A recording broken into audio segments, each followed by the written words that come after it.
తాకట్లో ఉన్న బంగారాన్ని విడిపించి ఆ రోజున మార్కెట్ ధర కట్టి మిగిలిన డబ్బును మీకు అందిస్తుంది కొమ్మూరి గోల్డ్.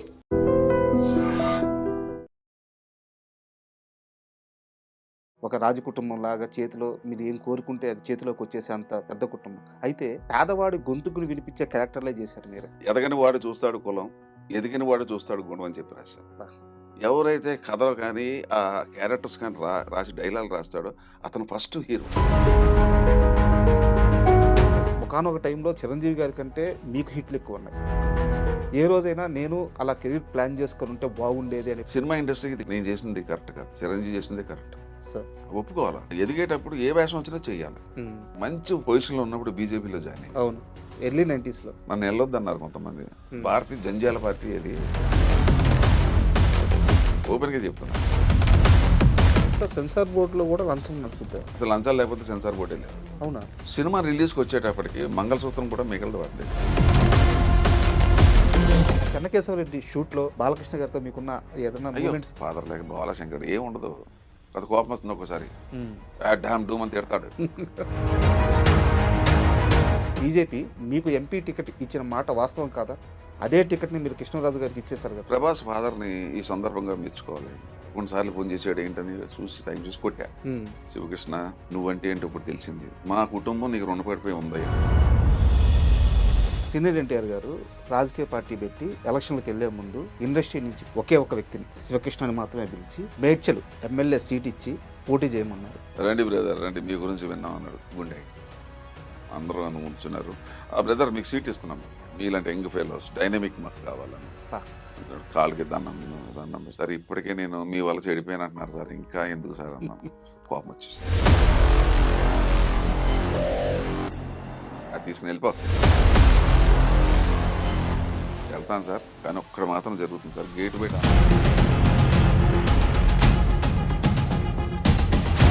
హిందూ మతం అనేదే లేదు, అది సనాతన ధర్మం అని చెప్పారు. చాలా మందికి రెండింటి మధ్య తేడా తెలియదు. ఆ రోజుల్లో అసలు హిందూ మతం అనేది లేదు. అప్పుడే శ్రీకృష్ణుడు చెప్పాడు, రాబోయే కాలంలో ఈ భరతఖండంలో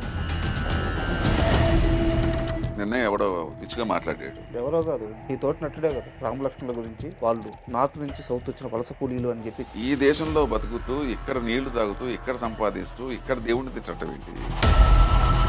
నాకు 20 మంది ఫోన్ చేశారు, అన్న నువ్వు ఇదే వ్యక్తికి నువ్వు ఒకసారి శిక్ష వేసావు, నాకు మా అందరికీ తెలుసు. మీరేనా అది బ్యాన్ వెనకాల ఉంది? మీరేనా? వదిలిపెట్టినాడు. అసలు హిందూ అనకూడదు, కానీ మనకి పౌరుషాలు లేవు అంతే. That's the main drawback. తిరగబడదు, పౌరుషం ఉండాలి మనిషి అన్నోడికి, చీమునత్వం ఉండాలి. మనల్ని ఎవడో తిడుతుంటే నా నోరు మూసుకుని మనకెందుకు వెళ్ళిపోతున్నావు అంటే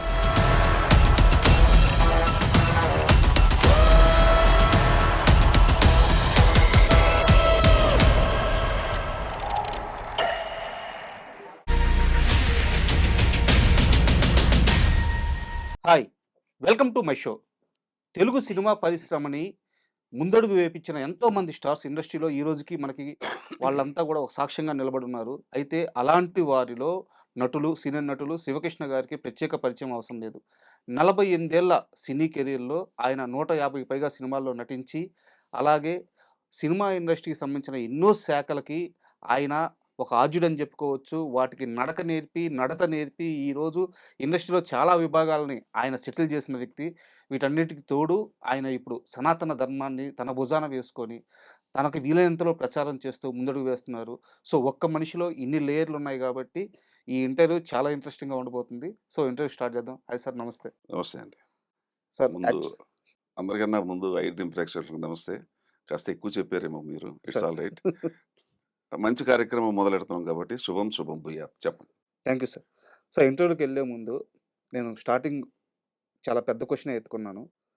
1978 మీరు ఇండస్ట్రీలోకి వచ్చే సమయానికి ఈరోజు అంటే ఇప్పుడు మనకి కళ్ళ ముందు కనిపిస్తున్న big stars, big families, big production houses, big companies వీళ్ళ ఎవ్వరికీ లేని లగ్జరీ ఆ రోజు మీకుంది.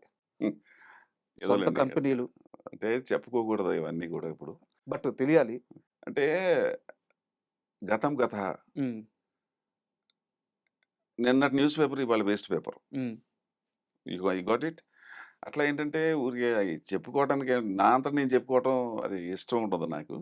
నేనెప్పుడూ నోరు తెరిచి ఎప్పుడూ ఏ విషయం చెప్పలే. కాకపోతే విషయం మీలాంటి వాళ్ళకి కొన్ని తెలుసు కాబట్టి చెప్తూ ఉంటారు అంతే. బట్ నాకో చిన్న డౌట్ సార్. ఆ కంపెనీలేంటి? మీకప్పుడుండే వ్యాపారాలేంటి? అంటే అదొక పెద్ద చరిత్ర అది. సార్, అది మేము we are the first, second industrialist in India. Sir. మనకి ఎల్‌పీజీ సిలిండర్స్ ఉన్నాయి కదా! అవును. ఆ ఎల్‌పీజీ సిలిండర్స్ కోసాన్ గ్యాస్ అని ఉండేది. హ్మ్. ఇండియాలో వాడొక్కడే తయారు చేసేవాడు. హ్మ్. ఐయామ్ టాకింగ్ అబౌట్ 76, 75 ఆ టైంలో. Sir. So, we started Lastmen engineering అని వి స్టార్టెడ్ ఎల్‌పీజీ మ్యానుఫ్యాక్చరింగ్. అది ఎల్‌పీజీ ఏంటంటే చాలా డబ్బుతో కూడుకున్న వ్యవహారం అది. మామూలుగా చేయలేరది. హ్మ్. మా బావగారు ఇంజినీర్ కాబట్టి అంత డబ్బుతోటి అవసరం ఉంది. మినిమమ్ అమౌంట్‌తో చేయాలని చెప్పి ఆయన కొత్తగా ఇన్వెంట్ చేసి ఇండియన్ లేత్, ఇండియన్ మిషన్స్ తోటి తయారు చేసి ఒక 2 సంవత్సరాలు ఎక్కడికొచ్చిందంటే we are the second leading manufacturers in India. Sir. ఏం లేదు. కృషి, పట్టుదల, మన మీద మనకు నమ్మకం. హ్మ్. అది అలాగా జరిగిపోయింది. దట్ వాస్ ఆ టైంలో అది హిస్టరీ అది అంతే. బట్ ఈ క్వెషన్ అడగడానికి ఒక కారణం ఉంది సార్. యాక్చువల్‌గా మీరు అంటే నేను ఓపెన్‌గా చెప్తున్నాను.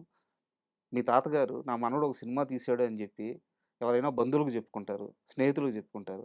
ఆయన నేరుగా ఎళ్లి అప్పటి రాష్ట్రపతికి జెప్పుకొని రాష్ట్రపతికి సినిమా చేసిన రేంజ్ మీది. అది చాలా తీపి గుర్తుండి. ఆ ఫోటోస్ ఇంకా ఉన్నాయి నా ఆ! ఫైల్‌లో. అంటే మాది కొద్ది political family and judicial family sir. కొద్దిగా. మదర్ సైడ్ నుంచి, ఫాదర్ సైడ్ నుంచి. సో, నీలం సంజయ్ రెడ్డి గారు అప్పుడు అవును. He was the president of India. అప్పుడు నా రెండో మరో మలుపు ఆహ్, మేమే ప్రొడ్యూసర్. మా హ్మ్. బావగారు నేను తీసాం. చాలా విచిత్రం ఆ సినిమా కూడా చాలా సంఘటనలు. యాక్చువల్‌గా నేనే ప్రొడ్యూసర్ దానికి. నేను మా బావగారు నేను ప్రొడ్యూసర్. నేను హీరో వేషం ఎయ్యాలని చెప్పి అంతకుముందు 'చలిచీమ'లో గెస్ట్ పాత్ర వేసి అవును. చూసుకున్నాను నా ఫేస్ నేను పనికొస్తానా రానా అని హ్మ్. చెప్పేసి. సో, మరో మలుపు నేను మొదలెట్టాం. అన్నీ కొద్దిగా విప్లవం టైప్ మనయన్నీ కూడా హ్మ్. కొద్దిగా చాలా స్పీడ్‌గా ఉంటాయి అన్నీ కూడా. సడెన్ డెసిషన్ తీసుకుంటా ఉంటా. హీరో వేషం మొదలెట్టా.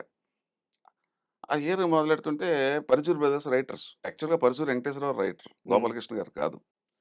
అది కొద్దిగా విప్లవ భావంతో కూడుకున్నట్టు కాలేజీలో సందర్భంలో మా తమ్ముడు రాస్తాడు ఉయ్యూరు కాలేజీలో ఉన్నాడని చెప్పి ఆయన పిలిపిచ్చారు. కృష్ణ హోటల్ రూమ్ నంబర్ 34 ఇప్పటికే గుర్తు నాకు. దాంట్లో పెట్టాం.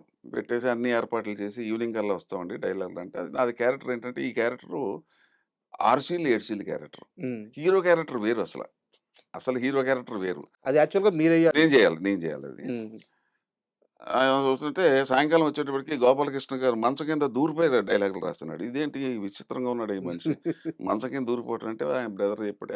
ఆడ మావాడు అంతేనయ్యా. హ్మ్. ఆడు కింద పడుకొని రాస్తా ఉంటాడు. సరే ఒక సీన్ రాశాడు. ఓన్లీ ఒక్క సీనే. హ్మ్. మధ్యాహ్నం పాపం భోంచేసి అంత లేట్ అయింది. నేను 4:30కి మళ్ళీ రిటర్న్ అయ్యేటప్పటికి ఒక సీన్ రాశాడు. డైలాగ్ చెప్పండి అన్నా. ఆ డైలాగ్ ఏంటంటే ఒక గెడ్డం పెరిగిన కుర్రోడు కాలేజీలో కాస్ట్ కాలం నింపడం. హ్మ్. కాస్ట్ అనేది నింపడం. ఆ ప్రిన్సిపల్ కోపమొచ్చి "ఏమయ్య నీకు బాగా బలిసింది. ఇది మ్యాండేటరీ ఇది. కులం నేను రాయను సార్" అంటాడు. ఎందుకు రాయవు అంటాడు. అక్కడ ఆ డైలాగ్ రాశాడాయన. ఆ డైలాగ్ ఏంటంటే ఇప్పటికీ గుర్తు నాకు. మొహం షేపులు బట్టి ఎవడు ఏ కులస్తుడో పసిగట్టే మహా మేధావులున్న దేశం మనది. అందుకు నా కులం తెలియకుండా గడ్డాన్ని గడ్డం అడ్డంగా అడ్డంగా పెంచుతున్నాను. పెంచారు. This was the dialogue. అవును. నాకు ఇప్పటికి ఒళ్ళు జలరించింది ఆ డైలాగ్‌కి. సరే నేనే ప్రొడ్యూసర్ కదా! నన్ను అడిగేవాడు ఎవడుంటాడు. హ్మ్. హీరో వేషం ఇంకోడితోటి ఏందాం సార్ ఈ వేషం నేనేస్తున్నాను. వాళ్ళు లబోదిబో మొత్తుకున్నారండి. ఇది బుద్ధుందా లేదా? నువ్వు ఇంత డబ్బులు పెడుతున్నావు నువ్వు. హీరో వేషం మానేసి అన్నాడు. హీరో ఎందుకు సార్? ఈ వేషం క్లిక్ అవుతుంది సినిమాలో అన్నా. హ్మ్. 4 సీన్‌లొస్తాయి. మరి 4 సీన్‌లు ఒప్పుకుంటావా అన్నాడు. నాకేం పర్వాలేదు. నాకేంటంటే ఎంత లెంత్ ఉందనేది కంటెంట్ ఎంతుందనేది ఇంపార్టెంట్ మనకి. మెటీరియల్ ఎంతుందనేది ఇంపార్టెంట్. అదే ఇప్పుడు నేను ఏ పని చేసినా అలాగే సార్. చేస్తానది. సరే. ఇక నా బాధ తట్టుకోలేక వీడు డబ్బులు పెడుతున్నాడు కుర్రోడు ఇంత తిప్పి కొడితే 22 ఏళ్ళు లేవు. రేపొద్దున మనకు చెడ్డ పేరు వస్తుందని చెప్పి అది నా కోసం 9 సీన్‌లో, 10 సీన్‌లో రాసుకొచ్చారు. హ్మ్. అప్పుడు ఆ హీరోకి సాయి చంద్‌ని బుక్ చేశాను. ఓకే. ఆ రకంగా సాయి చంద్ ఆ సినిమాలో హీరో అయ్యాడు. హ్మ్. ఆ సినిమా రిలీజ్ అయ్యింది. వాళ్ళందరూ మాత్రం బ్యాడ్‌గా ఫీల్ అయ్యారు. బ్యాడ్ అంటే ఇంత డబ్బు పెట్టాడు, తప్పుడు నిర్ణయం తీసుకున్నాడు కుర్రోడు. చెప్తే వింటలేదు. రిలీజ్ కాకముందిది. రిలీజ్ కాకముందు. ఆ! మా బావగారికి నా మీద నమ్మకం. వీడు హ్మ్. ఏం చేసినా కూడా చాలా చేస్తాడని చెప్పేసి. నేను నవ్వా. పాపం వాళ్ళు టెన్షన్‌గానే ఉన్నారు సినిమా రిలీజ్‌కి. అన్నారు, "ఏం పర్వాలేదు సార్. నాకు గ్రాస్పింగ్ పవర్ ఉంది. ఐ కెన్ థింక్" అన్నాను. సినిమా రిలీజ్ అయింది. నేను హీరో అయ్యాను. సాయి చరణ్ ఏమో మామూలు వేషం అయింది. అట్లా నేను హ్మ్, ఇన్‌స్టంట్‌గా ఎమోషన్‌గా ఏదైనా తగిలితే మనసుకు అనిపించింది అది కరెక్ట్ అనుకుని చేసేస్తాను. అది దట్ ఈస్ మై నేచర్. అట్లా ఆ రకంగా సో, మరో మనవడు ఈ సక్సెస్ చూసి తాత అక్కడికెళ్ళి అంటే రాష్ట్రపతి మాది కొద్దిగా పొలిటికల్ బ్యాక్‌గ్రౌండ్ ఉంది. అది ఏమో ఎట్లా తెలిసిందో ఏంటో ఆ! ఆయన కబురు చేసాడు. ఆ! ఎందుకంటే మాకు తాతయ్య వరుస అవుతారాయన. చాలా పెద్ద లీడర్ పొలిటికల్‌గా డెప్యూటీసీ మీద అన్నీ చేశారాయన. సరే. మా మదర్‌కి చిన్నాన్ననమాట. సరే ఆళ్ళంతా ఒకటే బ్యాచ్. తెలుసుకున్నాడో ఏంటో మరి రమ్మంటే ఎళ్ళాను. ఢిల్లీ ఎళ్ళాను. ఆ రాష్ట్రపతి భవన్‌లో హ్మ్. సినిమా చూసాడు. "ఏమయ్య నువ్వు పలానోడు మనవడా" అన్నారు. "అవును సార్." వెరీ గుడ్" అన్నాడు.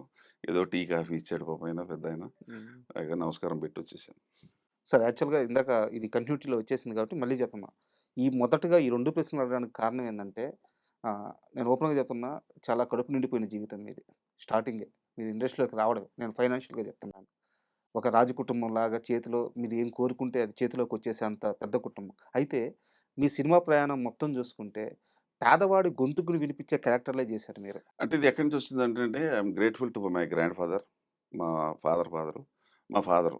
మా ఫాదర్ ఇక్కడ దొరగారు అంటారు తెలంగాణలో. హ్మ్. ఓ 15 ఊర్లకి ఆయన చాలా సర్వీస్ చేశాడాయన. హ్మ్. చిన్నప్పటి నుంచి అలా చూసాను. రోజు 20 మంది భోజనం చేస్తారు ఇంట్లో. హ్మ్. ఓ 30 మంది టీలు తాగుతారు. పెద్ద పెద్ద ఆఫీసర్‌లు భోజనాలైతే మన ఇంటికొచ్చి సార్. తింటారు. తర్వాతేంటంటే మా ఫాదరు మా దగ్గర పనిచేసే జీతగాళ్ళందరికీ పొలాలు కొనిచ్చాడు. హ్మ్. అది అప్పుడు మా ఫాదర్ హై ఇన్‌ఫ్లూయెన్స్. ఎంఆర్‌ఓలు, తహసీల్దార్‌లు మా నాన్న దగ్గరకొచ్చి కూర్చునేవారు. సార్. కానీ మా ఫాదరు ఒకానొక సందర్భంలో నాకు బాగా గుర్తు నేను I was there at that time. అప్పుడు ఈ ఈ ఎస్సీలు, ఎస్టీలకి గవర్నమెంట్ ల్యాండ్స్ ఇస్తారు. హ్మ్. 2 ఎకరాలు, 3 హ్మ్. ఎకరాలు. అంటే దొరగారు మీ జీతగాళ్ళకి ఏదైనా ఉంటే చెప్పండి అంటే, ఆయన కోపమొచ్చి "నువ్విచ్చేదేంట్రా నాకు? హ్మ్. నేనివ్వాలి గాని గవర్నమెంట్‌ది నేనిస్తే నేను గొప్పోడిని ఎలాగవుతానని" చెప్పి హ్మ్. ఇద్దరు పర్సన్స్ ఇద్దరు ఎస్సీలు. 2 ఎకరాలు కొని రిజిస్టర్ చేసి ఇచ్చేసాడు. హ్మ్. ఆ ఇద్దరు గూడా ఇప్పుడు ఆ ఊర్ల పేరు కూడా చెప్తాను. కావాలంటే ఎళ్లి చెక్ చేసుకోవచ్చు. ఉప్పరపల్లి అని ఒక గ్రామం ఉంది షామీర్పేటలో. ఉప్పరపల్లి. ఉప్పరపల్లి. దానికి ఉప సర్పంచ్. హ్మ్. ఇంకొక అతను పొన్నాలని ఒక ఊరుంది. బొమ్మరాజుపేట. ఆ హ్మ్. బొమ్మరాజుపేట దానికి సర్పంచ్. హ్మ్. ఇద్దరు గూడా నాదే ఫాదర్ ఇచ్చారు. ఇయన్నీ చూసాను చిన్నప్పటి నుంచి పేదవాళ్ళకి ఎలా చేయాలి? వాళ్ళ ఫ్యామిలీసు, వాళ్ళ పెళ్ళిళ్ళు. నేను నా దగ్గర పనిచేసిన వాళ్ళు కూడా అమ్మాయికి 13, 14 ఏళ్ళు వచ్చేటప్పటికి మా ఇంట్లో పని చేస్తుంటే, నేనే కట్నం ఇచ్చేసి పెళ్లి చేసేసి పంపించేసేసి. హ్మ్. అట్లాగే పిల్లలు మాది మహబూబాబాద్ వరంగల్ దగ్గర. మా మేనమామ ఉంటాడు. వాళ్ళొచ్చి మా ఇంట్లో పని చేసేవారు కుర్రోళ్ళందరూ. వాడికి 16, 17 వచ్చిన తర్వాత ఆటో ఏదో చేసేసి వాడి లైఫ్ సెటిల్ చేసేయటం. హ్మ్. అది అలాగా అంటే అది నా చిన్నప్పటి నుంచి ఆ వాతావరణంలో పెరిగాను. అంతకని ఇంకేమీ లేదు. అందుకు నేనేంటంటే మానవ జన్మ అనేది I'll tell you one English saying if you don't mind.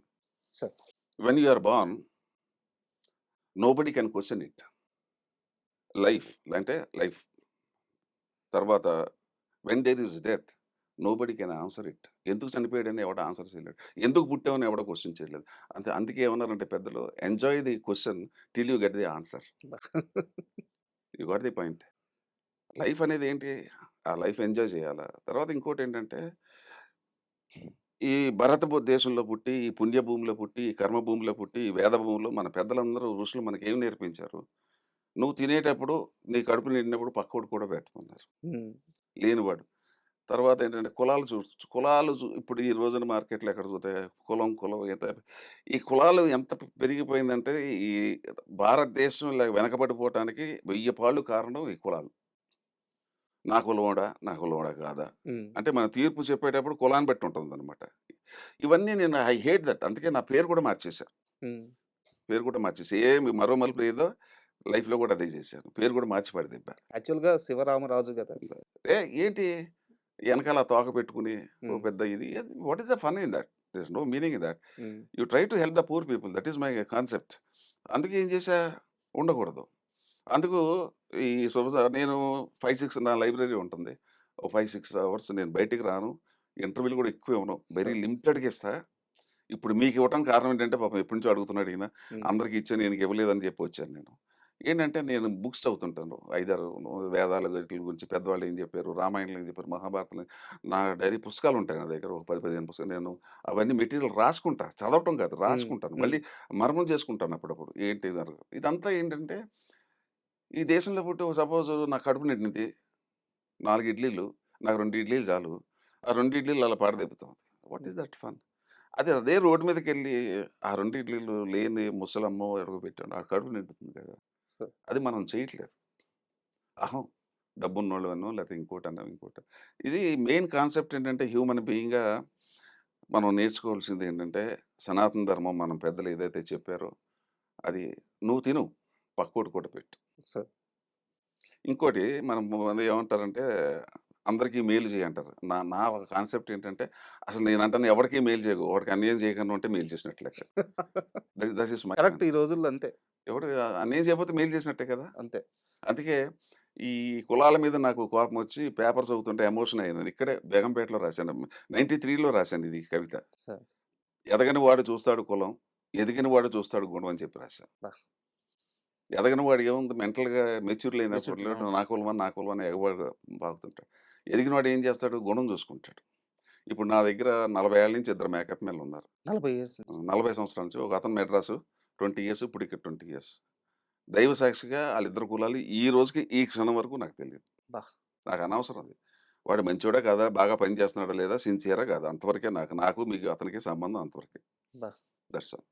Sir ఈ ప్రయాణంలో నాకు చాలా అద్భుతంగా అనిపించిందేందంటే, 'పరుచూరి బ్రదర్స్' గురించి సార్. ఎందుకంటే, నేను చాలా ఓపెన్‌గా స్టేట్‌మెంట్ ఇవ్వగలను. తెలుగు సినిమా పరిశ్రమలోనే కాదు, ఇండియన్ సినీ చరిత్రలోనే అలాంటి రైటర్స్ ఇంకుండరు. అంటే అంతకాలం కలిసి ట్రావెల్ అవుతా ఒక ఎవరు అన్నదమ్ముల్లాగా లేరండి. అలాంటి హిట్స్ అంటే ఇస్తా అంతకాలం ఇప్పుడు అడపా తడపా సంవత్సరానికి ఒకటి చేసి 5 ఏళ్ళకోసారి అవును. చేయటం కాదండి. అవును. వాళ్ళు 300 సినిమాలు అవును. రాశారిప్పుడు. మా కాంబినేషన్ ఏంటంటే వాళ్ళకి నాకు ఎలా సెట్ అయిందంటే వాళ్ళు రైటర్సు, నేను హీరో, వేజల్ డైరెక్టర్. అవును. అన్నీ హిట్లే. 'మరోమలుపు' నా ఫస్ట్ పిక్చర్ 100 డేస్. నా సెకండ్ పిక్చర్ 'ఈ చరిత్ర' 100 డేస్. 'ఇది కాదు కాదు. ముగింపు' 100 డేస్. 100 డేస్. ఆ రైటర్సు నేను ఇంకోటి కూడా ఏం చెప్తానంటేనండి అందరికి, సినిమాకి ఎప్పుడు హీరో అనేవాడు హీరో గాదు నా దృష్టిలో. బహుశా ఇది ఎవరైనా వింటే కోపం వస్తుందేమో నా మీద. కాదు. సరస్వతీదేవి. అబ్బా! రైటర్ ఎవరైతే ఉన్నాడో, ఎవరైతే కథలు కానీ, క్యారెక్టర్స్ కానీ రాసి డైలాగులు రాస్తాడో అతను ఫస్ట్ హీరో. సార్. సార్. అతనే నా దృష్టిలో ఫస్ట్ హీరో.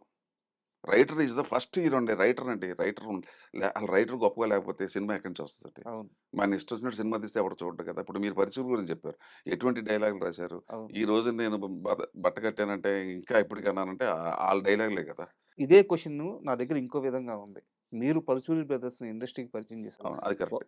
ఒకవేళ వాళ్ళు వచ్చుండొచ్చు తర్వాత కాలంలో. ఒకవేళ మీ మీ పరిచయం అంటే కాకుండా ఉంటే. నిజం అయితే కూడా ఏంటంటే 'చలిచీమలు' 78లో తీసినప్పుడు నేను ఈ సినిమా ఇండస్ట్రీ ఇంకోటి విషయం ఏంటంటే డ్రామా ఆర్టిస్టులు ఎవరైతే ఉన్నారో అందరికీ పాదాభివందనం. వాళ్ళు రియల్ ఆర్టిస్టులండి. హ్మ్.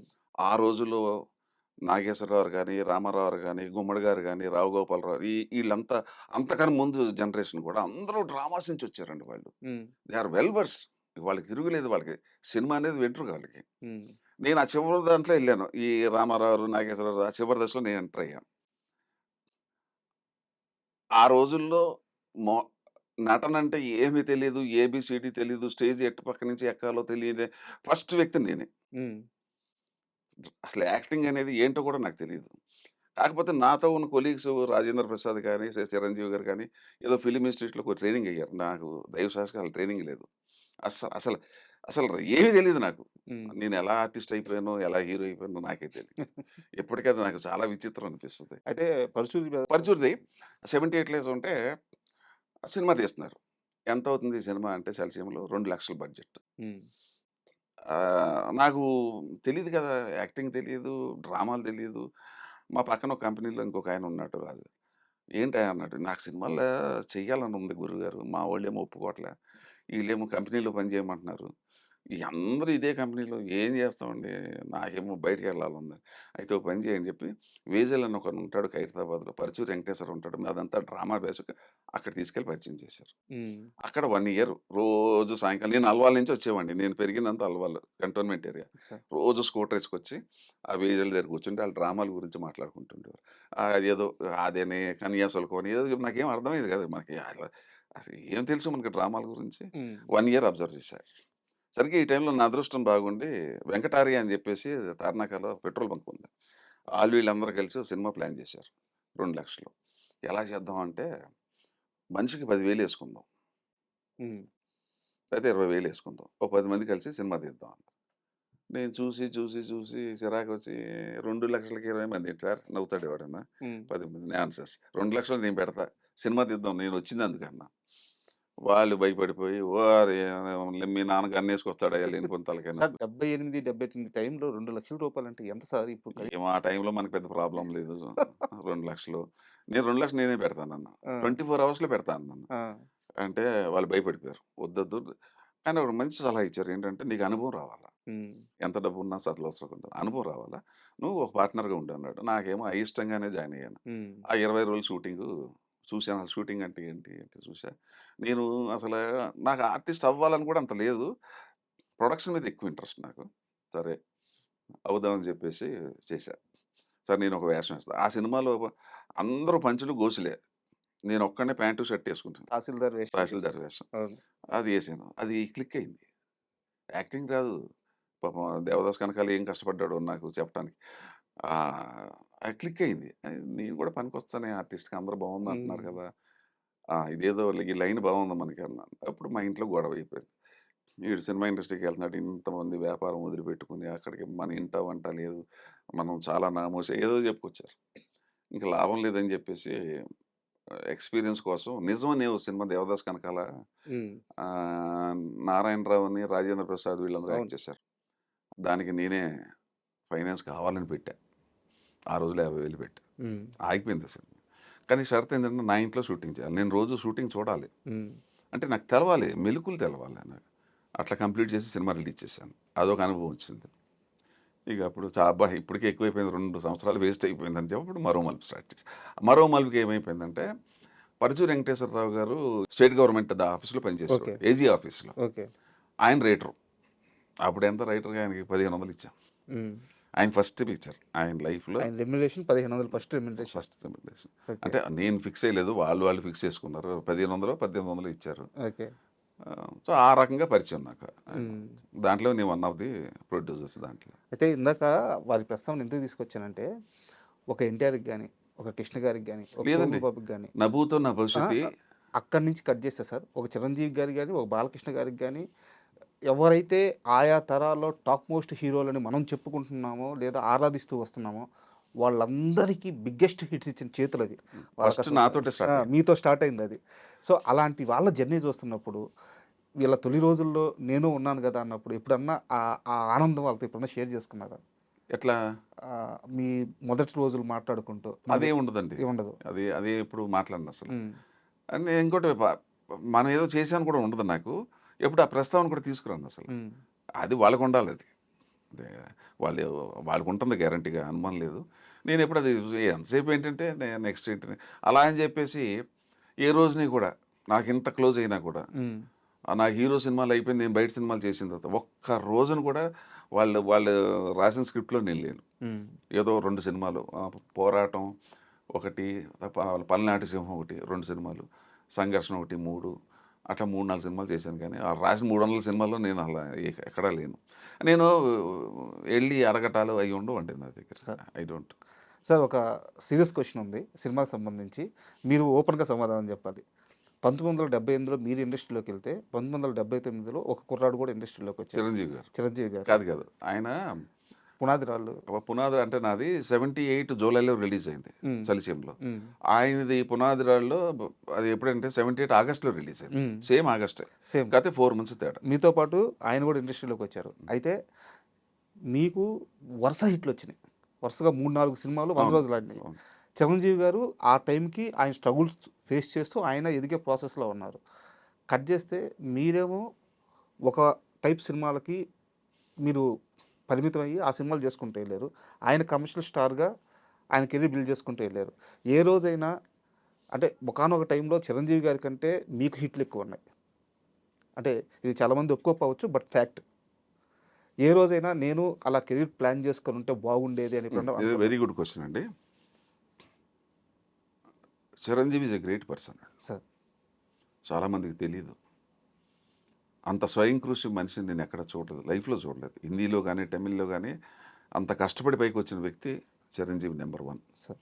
మనం ఒప్పుకోవాలి, నిజాన్ని ఒప్పుకోవాలి, నిజాన్ని ఖండించలేము మనం. కాకపోతే ఇప్పుడు మీరు అన్నారు, నేను ఎప్పుడైనా నేను ఎందుకు చేయలేదు అలా అన్నారు, కానీ నా మెంటాలిటీ ఈజ్ డిఫరెంట్. నేను 48 సంవత్సరాల్లో ఒక నిర్మాత గడప తొక్కల, బా. ఎవరు ఓ డైరెక్టర్ని వేషం అడగల. ఒక్క రామానాయుడు గారే నా దేవుడు. ఆయన ఫస్ట్ ముందడుగు చేసినప్పుడు ఆఫీస్కి రమ్మన్నాడు. నేను లైఫ్లో 48 సంవత్సరాలే అగ్రిమెంట్ మీద సైన్ చేసింది ఒకే ఒక్కసారి ముందడుగు. ఈ రోజుకి ఎప్పుడు కూడా అగ్రిమెంట్లు మా నోటి మాట మీద వెళ్ళిపోతా. నేనేంటంటే ఏదో సమాజానికి నాకు ఆ పేరు వచ్చేసింది కదా, ఎవరికి రాని మాదాల రంగారావు పితామహుడు. ఫస్ట్ ఆయన సినిమా చేయటం, తర్వాత నేను మొదలెట్టా ఏదో చెయ్యాలి ఇటువంటి సినిమాలు. అందుకే నా సినిమాలు చూడండి చాలా తక్కువ ఉన్నాయి. యాక్చువల్గా చిరంజీవి నాది ఒకటే బ్యాచ్ అయినప్పుడు నేను కనీసం 300 సినిమాలన్నా చేసి ఉండాలి. చేయలేదు, 170 అనుకోవచ్చు. నేను చేయను, ఏదో సరదాగా కోసం చేయమంటే అది నాకు సమాజానికి ఏమి ఇస్తున్నాం, అండర్ కరెంట్గా ఏం చెప్పగలుగుతున్నాం అనేది. అది ఇంకోటి ఏంటంటే సినిమా ఇండస్ట్రీకి ఇది కరెక్ట్ కాదండి. నేను చేసింది కరెక్ట్ కాదు, చిరంజీవి చేసింది కరెక్ట్, ఒప్పుకోవాలి. ఎందుకంటే ఎదిగేటప్పుడు ఏ వేషం వచ్చినా చెయ్యాలి. సరే, నాకు లక్కీగా హీరో వేషాలు వచ్చి ఉండొచ్చు, కానీ నేను పరిమితం అయిపోయాను. అయితే ఈ పరిమితం అయినప్పుడు ఒక 7-8 సినిమాలు హీరోగా చేసినా నాకు డౌట్ వచ్చేసింది. ఇక నన్ను ఎవరో పిలవరు, కమర్షియల్ హీరో అవ్వాలని చెప్పి డౌట్ వచ్చింది నాకు. అప్పుడు మళ్ళీ ట్రెండ్ మార్చుకున్నా నాకు నేనే. అప్పుడు నేను చేశాను కమర్షియల్గా కొట్టమొదలు. అవును, అక్కడ కూడా సక్సెస్ఫుల్ వచ్చినాయి కదా. ఎన్ని ఫైట్లు మామూలు డూపులు లేకుండా చేసిపోతున్నా. ఫస్ట్ పిక్చరు నాకు నాగభైరవ, అన్నీ వరుస పెట్టి మళ్ళీ అన్నీ నేను హీరోగా చేసినానిగా హిట్లు కొట్టుకుంటూ వచ్చాను. మళ్ళీ అది ఒకటేమో విప్లవం, ఒకటేమో కమర్షియల్గా ఫైట్లు సాంగ్లు. 2 అయిన తర్వాత ఒక చిన్న డౌట్ వచ్చింది, సెంటిమెంట్ నాకు ఎవడు ఇవ్వట్లేదే. ఆ రెండోది కూడా నేను తెచ్చుకున్నా. అవును, నేను తెచ్చుకున్నాను కమర్షియల్ హీరో అవ్వాలి. మూడోది ఇప్పుడు నేను ఏదో చేయాలి. అప్పుడు మళ్ళీ అయిన తర్వాత లాభం లేదని మళ్ళీ నా గురువులు పరిచయ ప్రదేశం కాబట్టి మంచి కథ మళ్ళీ సినిమా తీద్దాం సార్ అని ఆడపడుచు తీశా. అవటానికి నేను హీరో, కానీ ఆడపడుచు టైటిల్ పెట్టి ఆ అమ్మాయి మీద పూర్ణిమ ఒక అమ్మాయిని పెట్టి సినిమా బీభత్సమైన హిట్. ఇంకా అప్పటితో ప్రూవ్ అయిపోయింది ఏమైనా చేయగలుగుతాడు వీడని. అంటే నాది నేను ప్రూవ్ చేసుకున్నాను, కానీ నేను చేసింది మాత్రం తప్పే. సినిమా ఇండస్ట్రీలో అలా ఉండకూడదు, పరిమితం అవ్వకూడదు. ఏ సినిమా వచ్చినా చెయ్యాలి. ఒక 7-8 ఫ్లాప్లు అయినా ఎక్కడ దగ్గర హిట్ కొడతాం. అది జనరల్ ఫార్ములా. అది నేను ఎందుకో చేయలేకపోయాను. అది నా మిస్టేక్. నేను ఎందుకు అంటానంటే సినిమా ఇండస్ట్రీకి మిస్టేక్ లేదండి ఇక్కడ, నా మిస్టేక్. అది నా మిస్టేక్. చాలా తప్పులు చేశాను. ఒకటి. రెండోది ఏంటంటే మంచి పొజిషన్లో ఉన్నప్పుడు బీజేపీలో జాయిన్ అయ్యాను. అవును, ఎర్లీ 90sలో. అసలు ఎవరు లేరండి ఇండియాలో. శత్రుఘ్న సిన్హా నేనే. అసలు సౌత్ ఇండియాకి నేను స్టార్ క్యాంపెయినర్. ఒక 2090 నుంచి 2004 వరకు 15 సంవత్సరాలు సినిమాలు లేవు. ఎంతసేపు దేశం వాజ్పేయి నిజాయితీ. అయితే ఆ బీజేపీ ఏంటంటే నాకేం తెలియదు బీజేపీ అంటే. అది యాక్చువల్గా నన్ను వెళ్ళొద్దన్నారు కొంతమంది. భారతీయ జంజాల పార్టీ, అది పార్టీ నీకెందుకు అది అన్నారు. ఓపెన్గా చెప్తున్నాను. నాకు అలా కాదండి. నా ఉద్దేశం ఏంటంటే నేను మొత్తం హిస్టరీ చదివాను. నేను చదివేటప్పుడు వాజ్పేయి ఇంత నిజాయితీపరుడు, ఇతను ప్రధానమంత్రి అయితే దేశం బాగుపడుతుంది. మన దేశంలో 2 ఒకటి కులం, ఒకటి కరప్షన్. ఆ 2 లేవు ఆయనకి. ఈ మహానుభావుడు వస్తే ఇంకా నేను పడ్డ శ్రమాలు గుర్తించారో లేదో పక్క పెట్టాను, కానీ సినిమాలు ఎప్పుడు ఉన్నాం. యూ వోంట్ బిలీవ్ 15 రోజులు 16 రోజులు ఎలక్షన్ వచ్చిందంటే అందరికీ నేనే స్టార్ క్యాంపెయినర్. సినిమాలు నా హీరో వర్షిప్ పోయింది. అది నేను చేతులారా చేసుకున్నా. ఎక్కువ సినిమాలు చేయకపోవడం నాదే కారణం. బీజేపీలోకి వెళ్ళడం చేసిన తప్పు నాదే తప్పు. అర్థమైంది. అక్కడితో ఆగానా, మళ్ళీ దీనికి వచ్చా. నాకు వర్కర్స్ అంటే ఇష్టం. ఫస్ట్ ఇండియాలో నేనే ఫస్ట్ ఫెడరేషన్కి చైర్మన్ అయ్యాను. 24 యూనియన్కి చైర్మన్ అయ్యాను. అయినప్పుడు ఊరుకున్నానా, ఇక మళ్ళీ దాని మీద పడ్డా. వాళ్ళకి హాస్పిటల్ పెట్టి అది పెట్టి ఇది పెట్టి నాకు సెంట్రల్ ఇల్లు ఇన్ఫ్లుయెన్స్ పెట్టి అన్నీ వాళ్ళకి చేసి పెట్టా. అలా పెట్టినప్పుడు అక్కడితో ఆగలేదు ప్రయాణం. ప్రభాకర్ రెడ్డి గారు చిత్రపురి కాలనీకి మహానుభావుడు 68 ఎకరాలు పట్టుకొచ్చింది ఆయనే, నేను కాదు. అయితే ఏమైందంటే 8 సంవత్సరాలు డెవలప్మెంట్ లేకపోయేటప్పటికి according to the government GO they can take it back. There is no development they can take it back. ఆయన ఏం చేశాడంటే మీ సినిమాలకు ఇంకా దూరంగా ఇస్తాను, ఇప్పుడు నాకు అది ప్రైమ్ ఏరియా ఏంది తీసేసుకుంటా అన్నాడు చంద్రబాబు నాయుడు గారు. అప్పుడు అప్పటికే నేను వాళ్ళకి చైర్మన్గా ఉన్నాను, నేనేంటో వాళ్ళకి అర్థమైంది. వీళ్ళందరూ వెళ్ళిపోయి లేదంటే ఒకసారి అవకాశం ఇవ్వండి, సరే మంచివాడిని పెట్టుకోండి 1 year టైం ఇస్తాను మీకు అన్నాడు ఓకే. చంద్రబాబు నాయుడు గారు. 15 months 16 months ఇచ్చి అంటే నా పేరు చెప్పారు. నాకు తెలియదు అసలు అది. ఆయన సినిమా హీరో, ఆయన ఎందుకే పెట్టుకుంటారు, లీడర్ని పెట్టుకున్నాను, ఎవరు అక్కర్లేదు ఆయన ఉంటే మాకు వస్తుంది సార్ అని నా పేరు చెప్పారు. అసలు నాకు తెలియకుండా చంద్రబాబు నాయుడు నాకు ఆర్డర్స్ ఇష్యూ చేశాడు. శివకృష్ణ అదే పిఎస్సి కమిటీ చైర్మన్ అని చెప్పేసి. ఏంటో ఇలా చేశారు, నేను ఇప్పటికే నేను దెబ్బతినేసాను, రాజకీయాల్లోకి వెళ్ళి నాకు సినిమాలు లేకుండా పోతున్నాయని అంటే ఏమైనా చేయాలని. అప్పుడు 2 years కరెక్ట్ 15 months 16 months డబ్బులు లేవు. నేనే కొద్దిగా ఖర్చు పెట్టుకుని పెట్రోల్ కానీ ఆఫీసుల చుట్టూ తిరిగి మొత్తం పర్మిషన్ తెచ్చా. 68 ఎకరాలు మళ్ళీ వెనక్కి తెచ్చా. నా లైఫ్లో గ్రేటెస్ట్ అచీవ్మెంట్ అంటే 68 ఎకరాలు ప్రభాకర్ రెడ్డి గారు తెచ్చింది వెళ్ళిపోతుంటే దాన్ని పట్టుకొస్తే అప్పుడు నేను మళ్ళీ సెన్సార్ బోర్డు చైర్మన్ చేశాను ఈలోపు. అక్కడ బిజీగా ఉన్నాను, అదొక నా సినిమాలకి అన్ని ఆటంకం. అక్కడికి వెళ్తే 15 రోజులు కానీ రూల్ ప్రకారంగా సర్టిఫికేట్ ఇవ్వాల్సిన అవసరం లేదు, వాళ్ళు ఎప్పుడైనా చూసిస్తారు. అది ముందు ముందే చెప్పారు, లంచం ఎవరు తీసుకుంటే వాళ్ళు సస్పెండ్ చేస్తారు. 2 months టైం ఇస్తున్నాను, 3 months అవ్వకపోతే ఇక నా విశ్వరూపం చూస్తారు. సార్ సెన్సార్ బోర్డులో కూడా లంచం నడుస్తుందా? అసలు లంచాలు లేకపోతే సెన్సార్ బోర్డే లేదు. అవునా? గారం. ఇప్పుడు ఒక నిర్మాత ఉన్నాడండి, సినిమా రిలీజ్కి వచ్చేటప్పటికి మంగళసూత్రం కూడా మిగలదు వాడి దగ్గర, పాత చిన్న నిర్మాతలు. అక్కడ ఖర్చు పెట్టడానికి కూడా డబ్బులు ఉండవు పాపం వాళ్ళ దగ్గర. అక్కడ డబ్బులు అడుగుతారు వాళ్ళు, డబ్బులు అడుగుతారు. అది నాకు తెలుసు, నేను నిర్మాతగా డబ్బులు ఇచ్చానుగా, నేను 5 సినిమాలు నిర్మాతగా నేను లంచాలు ఇచ్చానుగా, ముందే చెప్పాను. ప్రతి ఇన్ అండ్ అవుట్ నాకు తెలుసు, జాగ్రత్త తోలు తీసేస్తా. అక్కడి నుంచి మొదలెట్టా. 15 రోజులది వారం రోజులు, వారం రోజులది 5 రోజులు, 5 రోజులది 2 రోజులు, 2 రోజులది ఒక రోజు తీసుకొచ్చేసాను సర్టిఫికేట్. ఇండియాలో ఫస్ట్ టైం ఈ టెస్ట్. ఒక్క రోజులో వస్తే సెన్సార్ సర్టిఫికేట్ ఒక్క రోజులో అయినా నేను ఇచ్చేస్తా సర్టిఫికేట్. నా ఆఫీస్ పైన ఉండేది సెన్సార్ ఆఫీసు, కిందేమో ఎఫ్డిసి ఉంది. డివిఎస్ రాజు గారు అప్పుడు దానికి, రామానాయుడు గారు, తర్వాత రమణాచారి గారు అని హౌసింగ్ బోర్డు చైర్మన్ ఆయన, రాఘవేంద్రరావు, అందరూ నన్ను పిలిపించారు. అమ్మ ఏంద్ర పెద్దవాళ్ళు అందరూ పిలిచారంటే, ఏంటయ్యా నువ్వు కష్టపడి సంపాదించావు, నువ్వే ఉండాలి ప్రెసిడెంట్గా, వచ్చేసింది మనం. రామానాయుడు అన్నాడు, శివకృష్ణ అయితే నేను 50 లక్షలు ఇస్తాను, ఇది చిత్రపూర్ కాలకి సంబంధించిన విషయం, 50 లక్షలు డొనేషన్ ఇస్తాను అన్నాడు. శివకృష్ణ అయితేనే ఇస్తా అన్నాడు. తర్వాత రమణాచారి, ఈ సందర్భంలో రమణాచారి గారిని దండం పెట్టాలి, రామానాయుడు గారికి కానీ అందరికీ. ఆయన ఏమన్నాడంటే, శివకృష్ణ ప్రెసిడెంట్గా ఉంటే నేను 2 మోడల్ హౌస్ కట్టిస్తాను, వేరే వాళ్ళు అయితే నేను కట్టను అన్నాడు. డివిఎస్ రాజు గారు ఏమో చేయమన్నారు. ఇంతలో నాగేశ్వరరావు వచ్చారు అనుకోకుండా.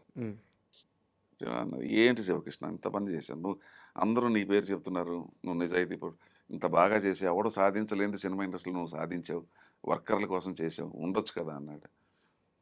సరే బీజేపీకి వెళ్ళి సినిమాలు పోయినాయి, ఫెడరేషన్కి వెళ్ళి సినిమాలు పోయినాయి, సెన్సార్ బోర్డుకి వెళ్ళి సినిమాలు పోయినాయి. ఇప్పుడు మళ్ళీ ఇది పెట్టుకున్నాను అనుకోండి, నేను కొలాప్స్ అంటే ఇంకా నాకు ఆర్టిస్ట్గా ఎవడు గుర్తించండి, నన్ను వదిలేయండి సార్ అన్నాను. లేదంటే ఓ పని చేయండి, నాకు ఆ ఫైనాన్షియల్గా కూడా ప్రాబ్లం అవుతుంది, ఓ పని చేయండి సార్, మీరు అందరికీ నాకు నెలకు 1,50,000 ఇచ్చని చేసేస్తాను అంటే ఆయన పాపం నవ్వుతావు, నాకే పెట్టావా సార్ నువ్వు అన్నాడు. మరి ఏం చేయాలి, అప్పుడు ఏం చేశానంటే ఇంకా లాభం లేదని, వీళ్ళు ఎంత బలవంతం చేసినా నేను చేయలేదు. ఎంతకాలం చేస్తాను, అప్పటికే మనకి జ్ఞానోదయం అయింది. జ్ఞానోదయం అయ్యేటప్పటికే 15 ఏళ్ళతో టైం వేస్ట్ అయింది. అక్కడ వర్కర్లందరినీ పిలిచి ఎవడో రానంటారు, ఎలక్షన్ పెట్టి క్యాన్సిల్ చేసాం, ఎవడు రావట్లే, మేము వాళ్ళని నమ్మం అన్నారు ఎవరిని. అప్పుడు నేను పేపర్ స్టేట్మెంట్ ఇచ్చి నేను ఉంటాను దగ్గరుండి చూసుకుంటానని వర్కర్ని, టైలర్ని, డ్రైవర్ని, వాళ్ళని అందరినీ మెంబర్ చేసి దండం పెట్టి వచ్చేసి ఇప్పుడు అదే చిత్రపూరి. సార్ అంటే ఇది ఎంత పెద్ద జర్నీ అంటే, ఈరోజు చిత్రపూరి కాలనీకి సంబంధించి చిన్న చిన్న అభియోగాలు వస్తుండొచ్చు, బట్ ఇప్పుడు అక్కడ సినిమా వాళ్ళు చాలామంది ఉన్నారు. సినిమా వాడికే కదండి 20 సంవత్సరాలు 30 సంవత్సరాలు కెమెరామెన్లుగా చేసి ఏమీ సంపాదించుకోలేక, అది ఇది చాలా మంది ఇప్పుడు అక్కడ నివాసం ఉండే వాళ్ళకి నేను చేశానని తెలియదు, నేను చెప్పుకోను. నాకు పెద్ద మైనస్ పాయింట్ అది, నేను అలాగే చెప్పుకోవటం ఇష్టం లేదు. ఇలా ఏదైనా సందర్భం వస్తే నిజానికి శివకృష్ణ అంటే హీరోగా, నిర్మాతగా ఇలా చాలా మందికి తెలుసు. బట్ మీరు చేసిన ఈ మంచి కార్యక్రమాలు ఏ చాలా మందికి తెలియదు. అసలు సెన్సార్ బోర్డుకే ఎవరికి తెలియదు. సెన్సార్ బోర్డు నాకు సి కళ్యాణం వీళ్ళందరూ ఆయన కూడా చాలా ఫాస్ట్గా పనిచేస్తాడు ఏ పని చెప్పినా. వీళ్ళందరూ వెళ్ళిపోయి మా లీడర్లకు వెళ్ళిపోయి శివకృష్ణ ఇంకో 2 ఇయర్స్ ఉంటే బాగుంటుంది సార్. వాళ్ళందరూ అన్నది ఏంటంటే మేము 60-70 ఏళ్ళ సంవత్సరాల్లో ఫస్ట్ టైం లంచం లేకుండా మాకు సర్టిఫికేట్ వస్తుంది సార్ అన్న. నన్ను అడిగారు సార్ దండం పెట్టాను ఏమన్నా ఇంకే బాంబేలో ఇప్పుడు ఉంటుంది. మీరు వెళ్ళి బాంబేలో వెళ్తే నా పేరు ఉంటుంది అక్కడ ఫస్ట్ ఆఫ్ ఇట్స్ కైండ్ అని. సార్ ఈ పనులన్నింటిలో కూడా మీకు రూపాయి లాభం లేదు. లోపే కాదు ఎదురు పెట్టడం తెప్పించి. అయితే మీరు లాభం పొందే దగ్గర కూడా మీరు తీసుకోలేదు. ఒక ఎగ్జాంపుల్ చెప్తాను. బీజేపీకి వెళ్ళాను, చాలామంది చెప్పారు వద్దన్నారు, బట్ నేను పని చేశాను మీరే అన్నారు. అయితే బీజేపీ మీకు ఎంపీ టికెట్ ఇచ్చిన వాస్తవం కాదా? ఎంపీ బీజేపీ మీకు ఎంపీ టికెట్ ఇచ్చిన మాట వాస్తవం కాదా? అదే టికెట్ని మీరు కృష్ణరాజు గారికి ఇచ్చేశారు కదా. అది ఎవరికి తెలియదండి. ఈవెన్ ప్రభాస్ కూడా తెలియదు. చెప్పుకోను. యాక్చువల్గా ఏంటంటే ఆ టికెట్ ఇవ్వటం కాదు, ముందు మీకే కదా ప్రపోజల్. 1998 కృష్ణరాజు గారిని ఆలయ నరేంద్ర అని ఒక ఉండేవాడు, ఒక ఆయన ఎంపీ చేసేవాడు. ఆల్ నరేంద్ర గారు తెలుసు. ఆయన టైగర్, అవును. నన్ను చోటా టైగర్ అని పిలిచేవాడు. మా పార్టీలో నువ్వు ఒక్కడవేనయ్యా నాలాగా ఫెర్రేషియస్గా ఉంటావు ఏ పనైనా, చోటా టైగర్ అని పిలిచేవాడు. క్యా కర్రే అవుతాం మిలేంగా అన్నాడు. కలిశాను, ఏమయ్యా నువ్వు మా తెలంగాణ బిడ్డ అనుకున్నాను, కరెక్టే నువ్వు ఇక్కడే, కానీ కృష్ణరాజుని నువ్వు తీసుకురావాలి సినిమా ఇండస్ట్రీకి అన్నాడు. ఆయన రాడు సార్, ఆయన పక్కా కాంగ్రెస్, ఆయన పక్కా కాంగ్రెస్. ఆయన ఆల్రెడీ పోటీ చేసి ఓడిపోయి ఉన్నాడు ఒకసారి నర్సాపూర్లో. ఏమైనా నాకు అనిపిస్తుంది. అప్పుడు నువ్వు believe it or not, camera ముందు చెప్తున్నా ప్రేక్షకులందరికీ, ప్రభాస్కి కూడా తెలియదు, 3 రోజులు ఆయన ఎమ్మెల్యే క్వార్టర్స్లో ఉన్నాడు. అప్పుడు న్యూ ఎమ్మెల్యే క్వార్టర్స్లో కృష్ణరాజు గారు ఉన్నాడు. అక్కడికి 3 రోజులు వెళ్ళాను, వినిపించుకోడు ఆయన. లేదయ్యా నాకేంటి ఏదో చెప్పు పాపం. ఆయన ఏంటి కాంగ్రెస్ వదిలిపెట్టి రావటం ఇష్టం లేదు పాపం, ఆయనకి వేరే ఉద్దేశం లేదు ఆయనకి. ఆయనకి నేను చెప్పాను, రాబోయే కాలంలో ఇండియాలో బీజేపీ, నేను జాయిన్ అయినప్పుడు బీజేపీలో ఇద్దరు ఎంపీలు, ఒక ఆయన హనుమకొండ, ఇంకొక ఆయన ఉత్తరప్రదేశ్లో, ఇద్దరే ఎంపీలు ఉన్నారు. నాకు స్వార్థం లేదు నాకు. అటువంటిది 2098కి వచ్చేటప్పుడు కొద్దిగా బెటర్ అయింది. అయోధ్యది గొడవ, బాబ్రీ మసీదు ఇవన్నీ. నా మాట ఏంటంటే సార్, నాకు పొలిటికల్గా నేను బాగా అనాలిసిస్ చేయగలను, మీకు ఫ్యూచర్ ఉంటుందంటే సరే అని చెప్పి మొత్తానికి ఒప్పుకున్నాడు. పార్టీకి ఆఫీస్కి తీసుకెళ్ళి పరిచయం చేశాను, ఒప్పించిన ప్రాబ్లం ఏంటంటే ప్రెస్ మీటింగు గుంటూరులో పెడతానంటాడు. ప్రెస్ మీటింగు అద్వానీ గారు వస్తారయ్యా, గుంటూరులో పెడితే ఆ జనాల మధ్యలోంచి వచ్చి అక్కడ జాయిన్ అవుతాను. ఎవడిచ్చాడు సార్ ఈ ఐడియా, మీకు ఎవరిచ్చారన్న? చాలా బ్యాడ్ ఐడియా అండి అది. మీరు ఏం చేయండి, మీరేంటి అలాగే. నేను ఢిల్లీ ఫోన్ చేసి చెప్తాను. ఢిల్లీకి వెళితే ఇక్కడైతే గుంటూరు ప్రజలు తెలుగు ప్రజలే, తమిళోడు, కన్నడ వాడు, హిందీ వాడు మీ గురించి రాయరు.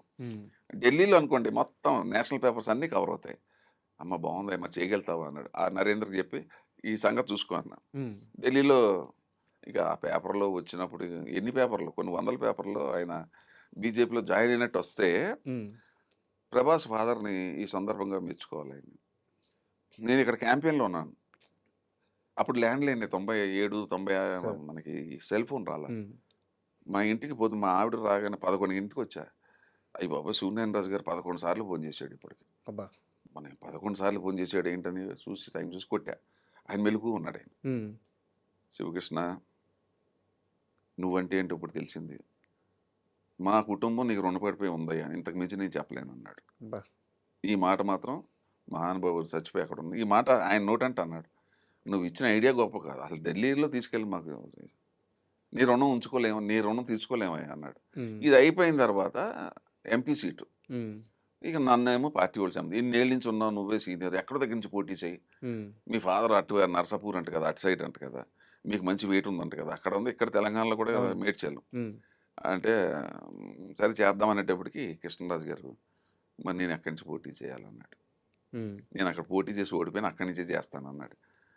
చేయండి అయితే నన్ను అయితే. కానీ కృష్ణరాజు గారు కూడా చాలా గొప్పడు. ఆయన పిలిచి ఏమయ్యా సారీ, ఆ సీట్ నీది కదా, నువ్వు కదా నన్ను పార్టీలోకి తీసుకొచ్చావు, నేను అడగటం తప్పు కదా అన్నాడు. మీరే చేస్తే కరెక్ట్ అండి, మీ మీద ఆల్రెడీ సింపతి ఉంది, మీరు ఇక్కడ. ఆయన అక్కడ పుట్టి పెరిగాడు, నేను అక్కడ పుట్టాం కానీ నేను పెరగలేదు అక్కడ, హైదరాబాద్లో పెరిగారు. నాదంతా కంప్లీట్ తెలంగాణ అన్నది, కంప్లీట్ అల్వాలు, నాది కంటోన్మెంట్ ఏరియా. నాకు అసలు మా ఊరే తెలియదు, నాకు అసలు బట్ వాళ్ళకో చరిత్ర ఉంది. మొగల్తూరు, కోట, హ్మ్. ఆయన అక్కడ చదువుకోవటం, ఎస్ఎల్సీ, పీయూసీ చదవటం, హీరో అవ్వటం, ఆయన మళ్ళీ అక్కడ హీరో నుంచి మళ్ళీ పోటీ చేయడం అన్నీ ఉన్నాయి. ఆయనకోటి ఉంది కదా! నాకన్నా చాలా పెద్ద హీరో కదా! అవును.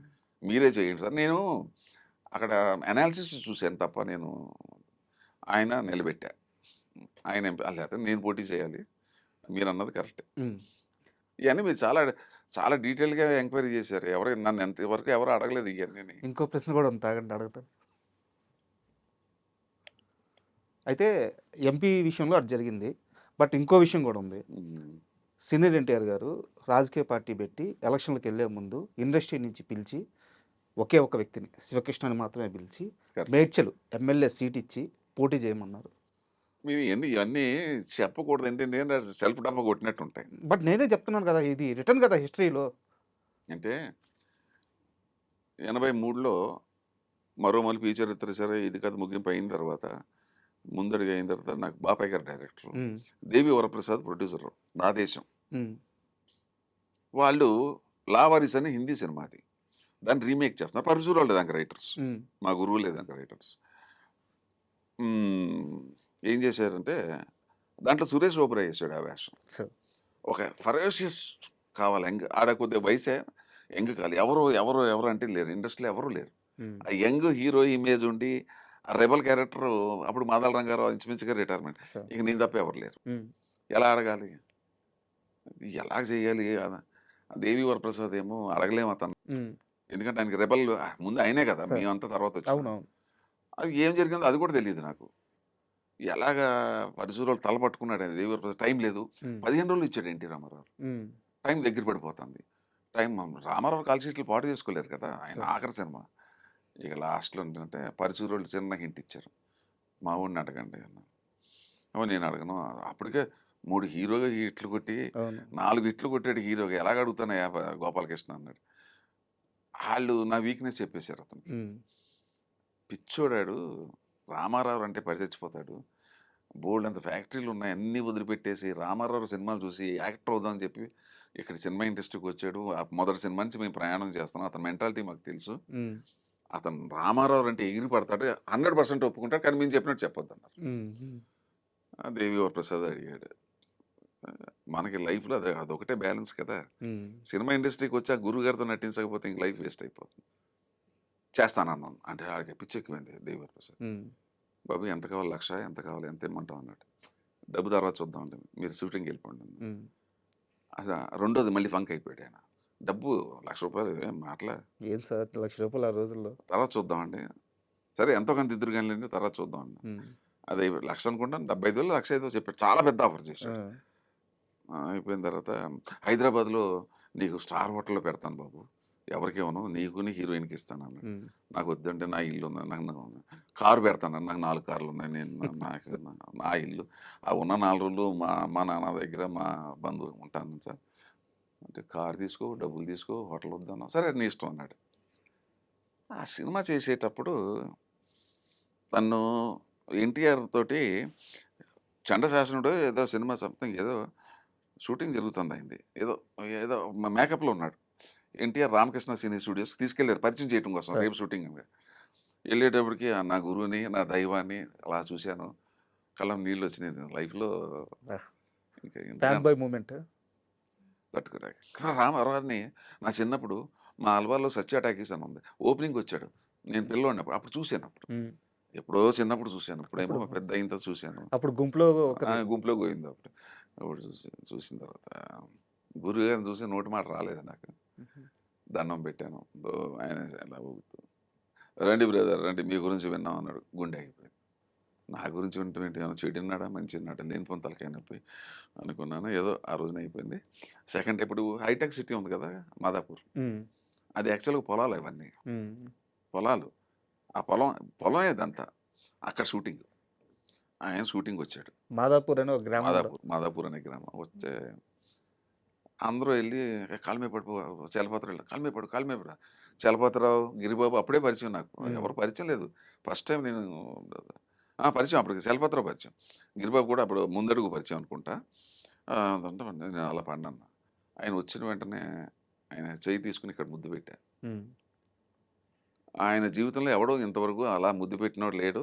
ఆయన థ్రిల్ అయ్యాడు రామారావు. వీడేదో చాలా గమ్మత్తుగా ఉన్నాడు ఈ కుర్రాడు అని చెప్పేసి. కొంచెం కొత్తగా అది బాద్‌షా ట్రీట్‌మెంట్ గదా! ఆ! హ్మ్. అది అయిపోయిన తర్వాత ఫస్ట్ డే సీను. అసలు ఎప్పుడు కూడా ఆర్టిస్ట్ అనేవాడు ఎప్పుడు కూడా ఒక రోజు టైం పడుతుంది ఆ క్యారెక్టర్‌లోకి ఎళ్ళటానికి. ఆ కోపిష్ట, డైలాగ్ ఎలా చెప్పాలి, ప్రశాంతంగా ఇయన్నీ ఒక క్యారెక్టరైజేషన్ ఉంటది కదా! క్యారెక్టరైజేషన్. ఏమి ఎలాగని నాకు డైరెక్ట్‌గా డెత్ సీన్ పెట్టేశారు. అబ్బా! ఏంటంటే ఆళ్ళకి నమ్మకం చేసేస్తాడని. ఆ! ఎందుకంటే అప్పటికే మనం హిట్లు కొట్టున్నాం, పేరొచ్చేసుంది కదా! ఏమో లేని పని ఇది తలకాయ నొప్పి అయిపోతుందని చెప్పేసి ఎళ్ళాను. నా అదృష్టం కొద్దీ సింగిల్ టేక్ ఓకే. హ్మ్. అక్కడ ఇంప్రెస్ అయిపోయాడు. 'ఎన్టీ రామారావు' ముందు సింగిల్ టేక్ ఓకే చేయటం అంటే మాటలు గాదుగా. మాటలు కాదు కదా! అయిపోయింది. అయిపోయిన తర్వాత సెకండ్ డే, థర్డ్ డే గుర్రబండి నడుపుతూ ఉంటాను. అప్పటికే నా చేతులు పోవు. ఇంక అప్పటికుంటాయి చేతులు. అతని వల్లే నా చేతులు పోతాయి. అది వేరే విషయం స్టోరీ. హ్మ్. ఆ గుర్రబండి నడుపుతుంటే నా ఫ్యామిలీ కోసం జమీందారు బిడ్డ ఆయన. నాకు హెల్ప్ చేస్తుంటాడు. నా వల్ల నష్టపోయాడే ఈ కుర్రోడని చెప్పేసి. నా చెల్లెలు రాజలక్ష్మి. మా హ్మ్. ఇద్దరమే ఉంటాం. గుడిసెలో ఉంటాం మేము. హ్మ్. ఆ బండి కొద్దిగా దిగబడిపోతుంది. సరిగ్గా అక్కడికే కారులో దిగుతాడనమాట. డైలాగ్ చెప్పారు. ఓకే. ఓకే. అంటున్నా వచ్చాడు. బ్రదర్ మనకి ఇవాళ నేను ఈవినింగ్ వరకు ఉందాం అనుకున్నాను. టైం లేదు. ఓ 2 అవర్స్ మించి ఉండనన్నాడు. అని వచ్చాం. తెలుగుదేశం పార్టీ పెట్టి క్యాంపెయిన్ తిరిగేస్తున్నాడు ఆయన. అవును. అప్పటికే అవును. బిజీగా ఉన్నాడు. హ్మ్. తర్వాత ఇప్పుడు ఎవరిది షాటు అన్నాడు. శివకృష్ణది. ఏంటి బ్రదర్‌దా? ఓకే. బ్రదర్ అయితే ఇంకెందుకు అరగంటలో అయిపోతుంది. అబ్బా! అరగంటలో అయిపోతుంది. పెట్టు షాట్ పెట్టు. ఓకే. ఓకే అన్నా. ఏం బ్రదర్ రిహార్సల్ అండి. అవసరం లేదు సార్. మీకు కనుబొ ఒక రకమైన ధైర్యం. ఆ! హ్మ్. ధైర్యం కాదండి. అది పిచ్చిదే. అదేమన్నారు నాకు కరెక్ట్ తెలుగులో ఏమంటారో తెలీదు. నా దైవాన్ని చూస్తున్నానన్నాను. హ్మ్. నా దేవుడిని చూస్తున్నా. నాకు ఒళ్ళు తెలియలేదు అంతే. హ్మ్. Simple reason. ఆయన ఏదంటే అది ఇంకంతే. ఇగ అది అది బుద్ధి, జ్ఞానం ఇప్పుడైతే నేను చేయలేను అలాగా. ఎవడన్నా రామారావు రిహార్సల్ అంటే వద్దంటాడండి ఎవడు. ఆయనకసలు రిహార్సల్‌లోనే వణికిపోతారు అందరూ. హ్మ్. టేక్‌లో ఎలా వణికిపోతారు. అవును. నా బతుకెంత, నా ఎక్స్‌పీరియన్స్ ఎంత, నేనసలు రిహార్సల్ ఏమో ఎందుకు చేశానో నాకు తెలీదు అలాగా. హ్మ్. ఇప్పటికీ తెలీదు. హ్మ్. That is brother. That is you అన్నాడు. హ్మ్. చెప్పేసాను. మొత్తం నాకేసిందంటే నాకు తెలియకుండా నాకు ముందు డైరెక్టర్ చెప్పాడు. సీన్‌లో సగం ఇక్కడి దాకానే షాట్ అన్నాడు. హ్మ్. ఓకే అన్నాను. ఆయన అనుకున్నాడు ఫుల్ సీన్ ఉందనుకున్నాడు ఆయన. ఓకే. డైలాగ్ చెప్పి నీ సగం సీన్ అయిపోయిన తర్వాత చెప్పుకుంటే నేను డైలాగ్ చెప్పకుండా ఆపేసాను. ఏం బ్రదర్ నీ మీద ఎంతో నమ్మకంతోటి మేము రిహార్సల్ లేకుండా టేక్ అన్నాం. ఎందుకు ఆపేసావు మధ్యలో అన్నాడు. నేను బిత్తరమొఖం వేసాను. డైరెక్టర్ గారు ఇక్కడి దాకా చెప్పాడు సార్ షాట్ అని. ఏం బాపయ్య ఏం మాట్లాడుతున్నావు? అటువంటి చాక్లెట్ కుర్రోడిని పెట్టుకుని హాఫ్ ఏంటి ఫుల్ పేజ్ పెట్టు అన్నాడు. అబ్బా! అమ్మా! నాకంత ఒళ్ళు అక్కడ కొద్దిగా షేక్ అయినమాట వాస్తవం అప్పుడు. హ్మ్. ఏం బ్రదర్ డైలాగ్ చూసుకోవాలా? అక్కర్లేదు సార్ అన్నా. అది ఇంకా అసలు టైం రెండోది చూడాలిగా డైలాగు. హ్మ్. ముందే చూసాను కాబట్టి లక్కీగా అయిపోయాను. Single take okay. అబ్బా! అక్కడే ఇంప్రెస్ అయిపోయాడు మనిషి. హ్మ్. హ్మ్. ఇంప్రెస్ అయిపోయి నన్ను లెక్కల్లో పెట్టుకున్నాడు. పెట్టుకొని సరిగ్గా పార్టీ అనౌన్స్ చేసే ముందు రామకృష్ణ సినీ స్టూడియోకెళ్ళా. ఎవ్వరిని లోపల రానివ్వట్ల. నేనొచ్చానని చెప్పన్నాను. నన్నుని ఈయన మన నారాయణ రెడ్డి గారు మా ఇద్దరినే లోపల రమ్మన్నాడు. సినారే గారిని. సి నారాయణ. అబ్బా! ఆ! మీ ఇద్దరం లోపలికెళ్ళాం. "ఓ రండి బ్రదర్ రండి" అది అన్నాడు. అందరూ నన్ను ముంచున్నారు. బ్రదర్ మీకు సీట్ ఇస్తున్నాం" అన్నాడు. ఆ! "మీ ఫ్యామిలీ గురించి విన్నాం. మేడ్చల్ ఇప్పుడు కొంపల్లి, మేడ్చల్ ఉంది. హ్మ్. అక్కడ మీరు పోటీ చేస్తున్నారు. మీలాంటి యంగ్ ఫెలోస్ డైనమిక్ మాకు కావాలన్నాడు. అబ్బా! అన్నాడు. కాళ్ళకి దండం దండం సార్ ఇప్పటికే ఇది చాలా విచిత్రమైన సంఘటనలు ఇవన్నీ. సార్ ఇప్పటికే నేను మీ వల్ల చెడిపోయాను అంటున్నారు సార్. ఇంకా ఎందుకు సార్ అన్నాను. కోపం వచ్చేసింది. హ్మ్. చాలా కోపం. What nonsense you're talking. నా వల్ల నువ్వు చెడిపోవటం ఏంటని.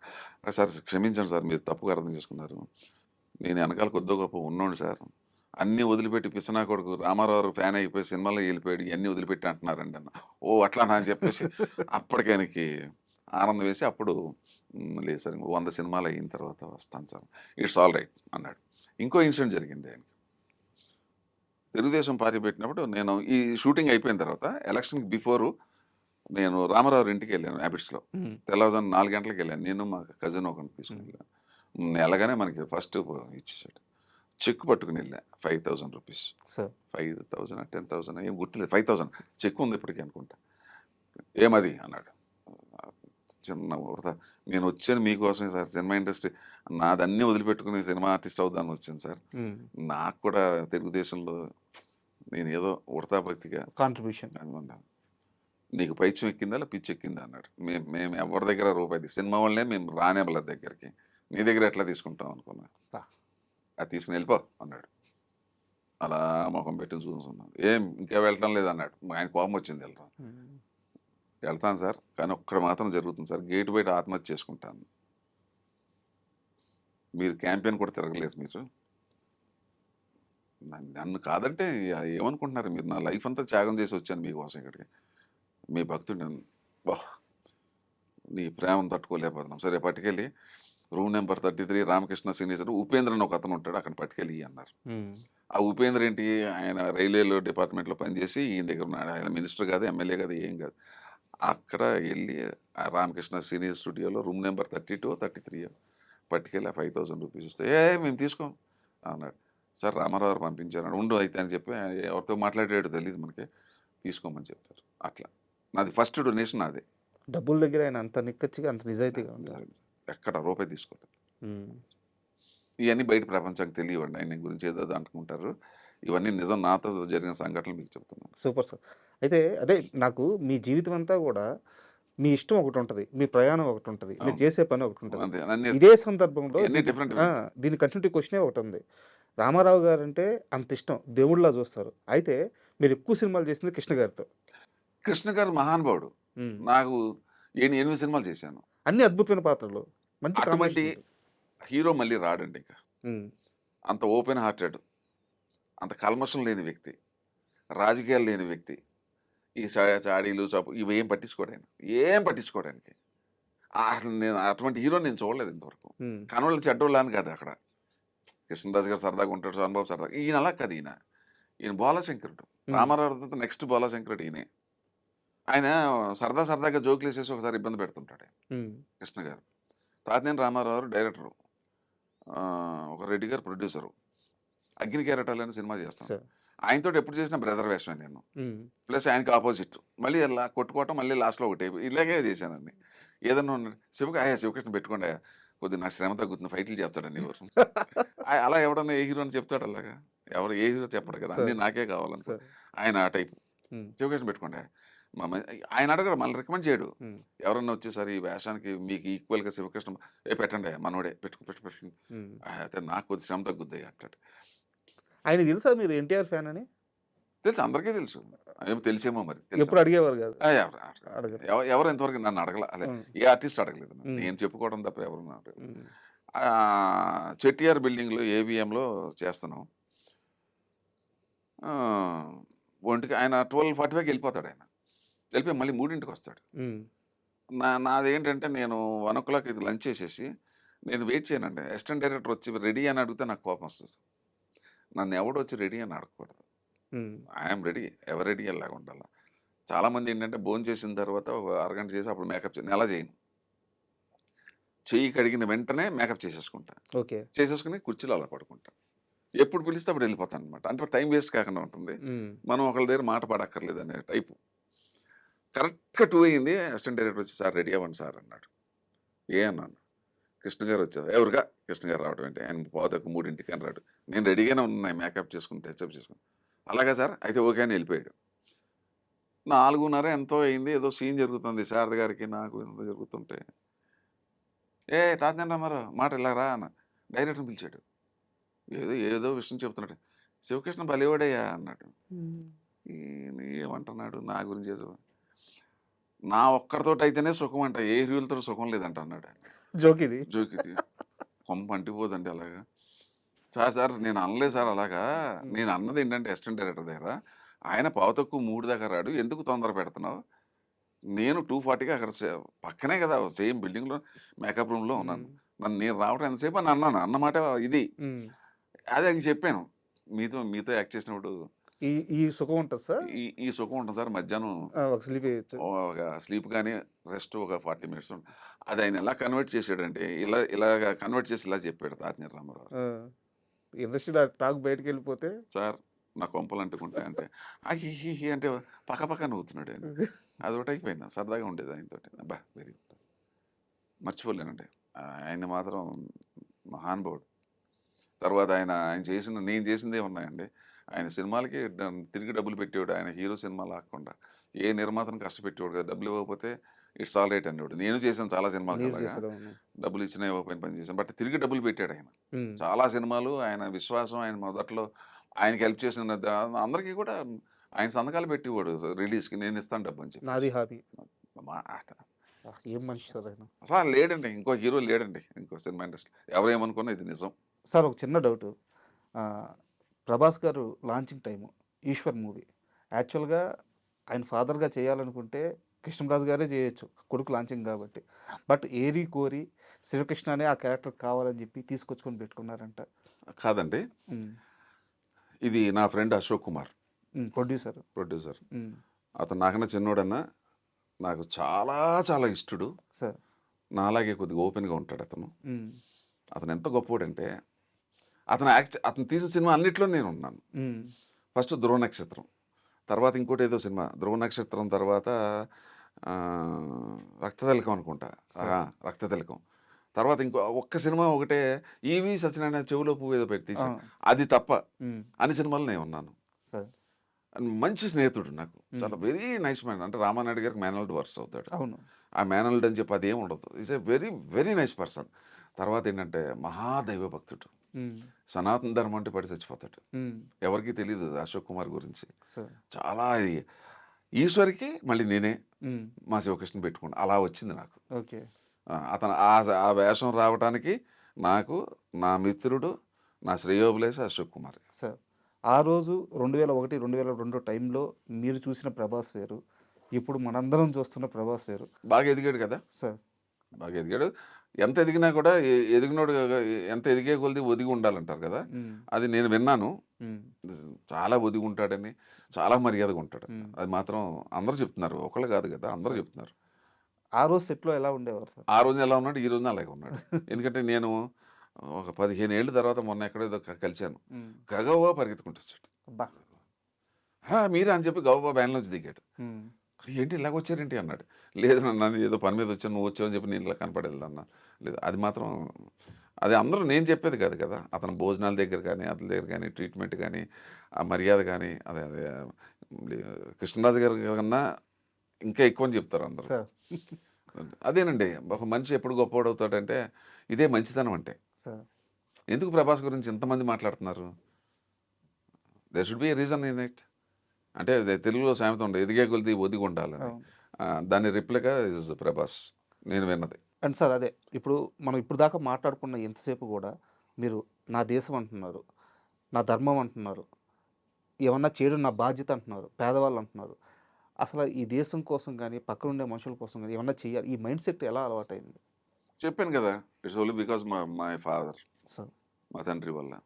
ఆయన మీకు కావాలంటే ఇప్పుడు వెళ్ళి ఎంక్వైరీ చేసుకోండి, షామీర్పేట యువతల నుంచి మెయిన్ రోడ్ నుంచి, మాది బొమ్మరాజుపేట విలేజ్ లోపలికి ఉంటుంది మాది ద్రాక్ష తోట, 4.5 కిలోమీటర్స్ సొంత రోడ్డు వేసాడు. ఇవాళ 20 గ్రామాలకు అదే రోడ్డు. ఆయన మెటల్ రోడ్ అది ప్రైవేట్ ల్యాండ్, ప్రైవేట్ గవర్నమెంట్ వేస్తానంటే ఎవరు ఒప్పుకోవాలి. మా ఫాదర్ ఇల్లు నిలబడితే అందరూ ఇచ్చేసారు. అందులో మా తాతగారు వరుస ఆయన ఇచ్చాడు. అందరూ బయట అందరూ ఇంత ల్యాండ్ ఇస్తే 4.5 కిలోమీటర్స్ రోడ్డు వేసాడు ఆయన సొంత డబ్బులతో. తర్వాత ఆర్టీసీ బస్సు పెట్టించాడు రాత్రి. ఆర్టీసీ అంతా చాలా హై ఇన్ఫ్లుయెన్స్లో ఉండేవాడు ఆయన. తహసీల్దార్ని అలానే ఏమయ్యాని కూడా ఆయన ఆ రేంజ్లో ఉండి బతికాడు ఆయన. ఏమైనా నాకు బస్సు అన్నాడు, దొరగారు రాజుగారు బస్సు వేస్తే అట్లాగా, మీదేమో అడివి, రాత్రి బస్సు వచ్చి అక్కడ డ్రైవర్ పడుకుంటాడు, వాళ్ళకి అన్నం నా గెస్ట్ హౌస్, నా రూము, నా భోజనం, నీకు సొమ్మేం పోయింది? మరి పొద్దున్న నేను టిఫిన్ పెడతా, కాఫీ ఇస్తాను, ఇంకేంటి మీకు ఏం కావాలి? పడుకోవటానికి బెడ్ ఇస్తా, ఇంకేంటి కావాలి మీకు అన్నాడు. అలా 1 ఇయర్ నడిపాడు. ఆ బస్సు రాత్రి వచ్చేసి పొద్దున్నే అన్ని ఊర్లు కలెక్ట్ చేసుకుని వెళ్ళేది. ఇక్కడ ఏం టెలిఫోన్ లేదు, మర్చిపోయి టెలిఫోన్ డిపార్ట్మెంట్కి ఫోన్ టెలిఫోన్ పెట్టు, ఎక్సైజ్ పెట్టు. ఇక్కడ అక్కడ మీకు షామీర్పేట యువతల ఒక 2 ఫర్లాంగుల యువతల రైట్ సైడ్ రామారావు దగ్గర ఉంటుంది రోడ్డు, ఆ రోడ్డే మా ఫాదర్ వేసింది. చూశాను, మా తాత కూడా అలాగే ఉండేవారు అంటే నాకు తెలీదు. అది నా గొప్పతనం కదా, నేను పెరిగిన వాతావరణం. అది ఏదో నేను నేర్చుకున్నది కాదు, పెట్టింది కాదు, అది ఫాదర్ని చూసాను, అది చిన్నప్పటి నుంచి అలవాటు అయిపోయింది అంతే. అండ్ ఈ విషయంకి వస్తే, సనాతన ధర్మం విషయంకి వస్తే, మీరు ఒక ఇంటర్వ్యూలో మాట్లాడారు సార్, నాకు ఆ పదం ఎంత గొప్పగా నచ్చిందంటే, హిందూ మతం అనేదే లేదు. అది సనాతన ధర్మం అని చెప్పారు. కరెక్ట్. చాలా మందికి రెండిటి మధ్య తేడా తెలీదు. హిందూ లేదని మతం లేదు అసలు. ఆ! కృతయుగం, త్రేతాయుగం, ద్వాపరయుగం. హ్మ్. ఆ రోజుల్లో అసలు హిందూ మతం అనేది లేదు. ఇప్పుడు మహాభారతం అయిపోయి 5,000 సంవత్సరాలు అయింది. అప్పుడే శ్రీకృష్ణుడు చెప్పాడు. రాబోయే కాలంలో ఈ భరతఖండంలో మ్లేచ్చులొచ్చురు అని చెప్పాడు. సార్. అక్కడి నుంచి డౌన్‌ఫాల్ 2000 సంవత్సరాల నుంచే మనకి ఈ ఈ దండయాత్రలు చేయటం చేసేటప్పుడు దాన్ని ఏంటంటే అలాగా మెల్లగా మనకేదో పెట్టాలి కాబట్టి అంతా మనం హిందూసే కానీ హిందుస్థాన్ హ్మ్. హిందుస్థాన్ నుంచి హిందూ మతం అట్లా హిందూ వచ్చింది. మన సనాతన ధర్మం ఏం చెప్పిందంటే అప్పుడంతా కృతయుగం కాదు. ఈవెన్ మహాభారతం అయిపోయిన 2, 3 వేల సంవత్సరాలు కూడా సనాతన ధర్మే మనం. హ్మ్. సనాతన ధర్మం ఏంటంటే ఉదయాన్నే లేవాలి, స్నానం చేయాలి, తల్లిదండ్రులు మాతృదేవోభవ, పితృదేవోభవ, ఆచార్య దేవోభవ. తల్లే దైవం, తండ్రే దైవం, తర్వాత గురువు దైవం. నెక్స్ట్ తర్వాతే అన్నీ చెప్పేవారు. తర్వాత సర్వే జన సుఖినో భవంతు. మొత్తం ప్రపంచం బాగుండాలి, అందరూ దాంట్లో మనం బాగుండాలి. ఇదే సనాతన ధర్మం. తర్వాత ఎవరికి హాని చేయకూడదు. పశుపక్షులను కూడా మనం పోషించాలి. హ్మ్. ఏంటి పశువులను కూడా మనకి ఆహారం మనం వాటికి ఆహారం పెడతాం. అవి మనకి ఇంటని ఇస్తాయి. తర్వాత ప్రకృతి మన దైవం అని మనం ప్రకృతిని ఈ హిందూ ఈ నవ్వుతారు. మీరు చెట్లకు కూడా దండం పెడతారని. అజ్ఞానులు. నిన్నే ఎవడో పిచ్చిగా మాట్లాడాడు. ఎవరో కాదు. సరే. మీ తోటి నట్టుడే కదా! ఏ మతాన్నైనా మనం గౌరవించాలి. అందరూ మనవాళ్ళే. ఏ మతమన్నా, ఏ దేవుడన్నా గౌరవించాలనేదే ఇదే మన డ్రాబ్యాక్ అయింది. దీనివల్లే ఈ భారతదేశం 800 సంవత్సరాలు బానిస బతుకైపోయింది. హ్మ్. అసలు ఎవ్వడికి తెలియని రహస్యం చెప్పనా? జీసస్ క్రైస్ట్ కాశ్మీర్‌లో 11 సంవత్సరాలు ఉన్నాడు. అవునా? నా దగ్గర హిస్టరీ ఉంది కదా! హ్మ్. ఇప్పుడు మీరు కాశ్మీర్‌కెళ్తే అక్కడ ఒక చిన్న ఇదుంది. నేను యూట్యూబ్‌లో కూడా చూపించారు. అక్కడికొచ్చి ఆయన పాదాలు అక్కడ ముద్రిక ఉంటుందక్కడ. హ్మ్. ఇక్కడికొచ్చి బౌద్ధిజం నేర్చుకుని మీరు ఇక్కడ చూడండి ఇజ్రాయెల్‌లో ఎప్పుడు కూడా ఎప్పుడు మేకను పెట్టుకొని ఉంటాడాయన. ఆయన ఎప్పుడు మంచి బోధించాడండి.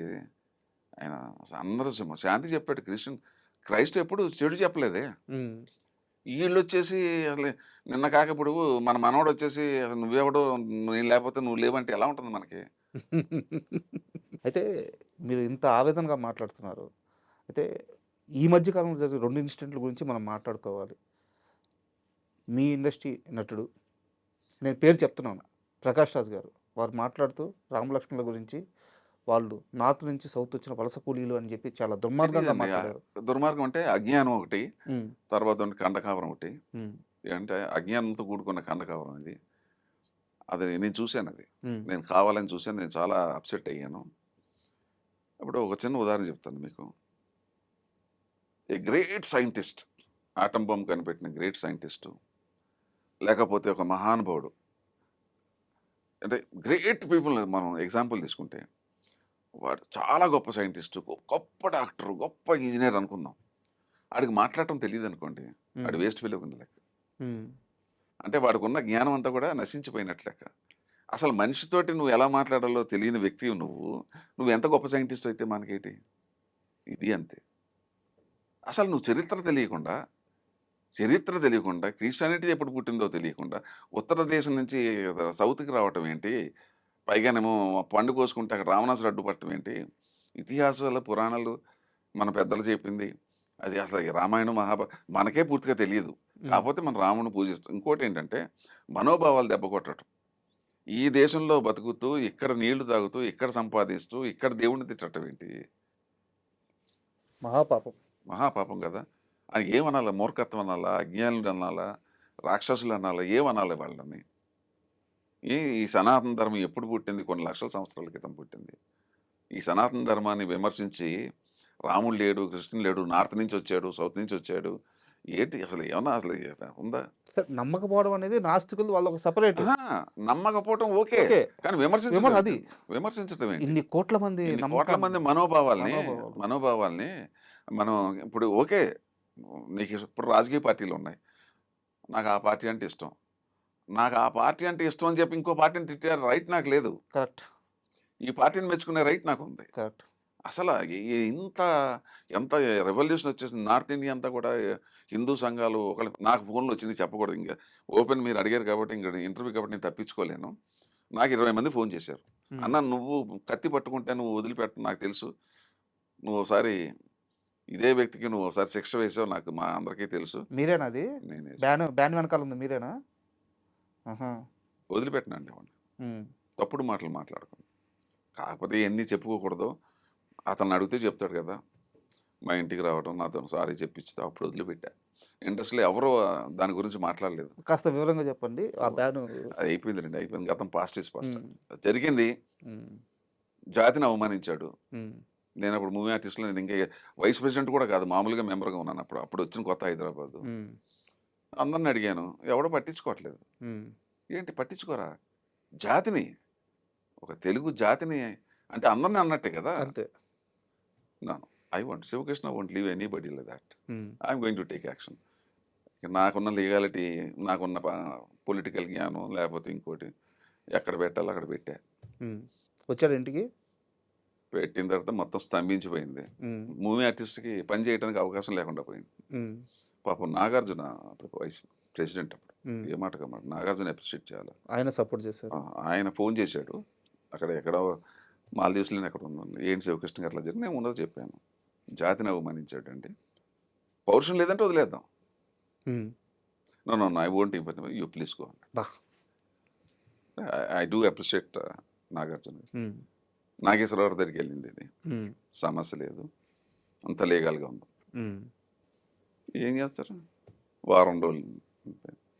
తర్వాత ఎవరెవరితోటో పట్టుకుని రికమెండేషన్ చేసుకొని వస్తే అప్పుడు చెప్పుకొచ్చా.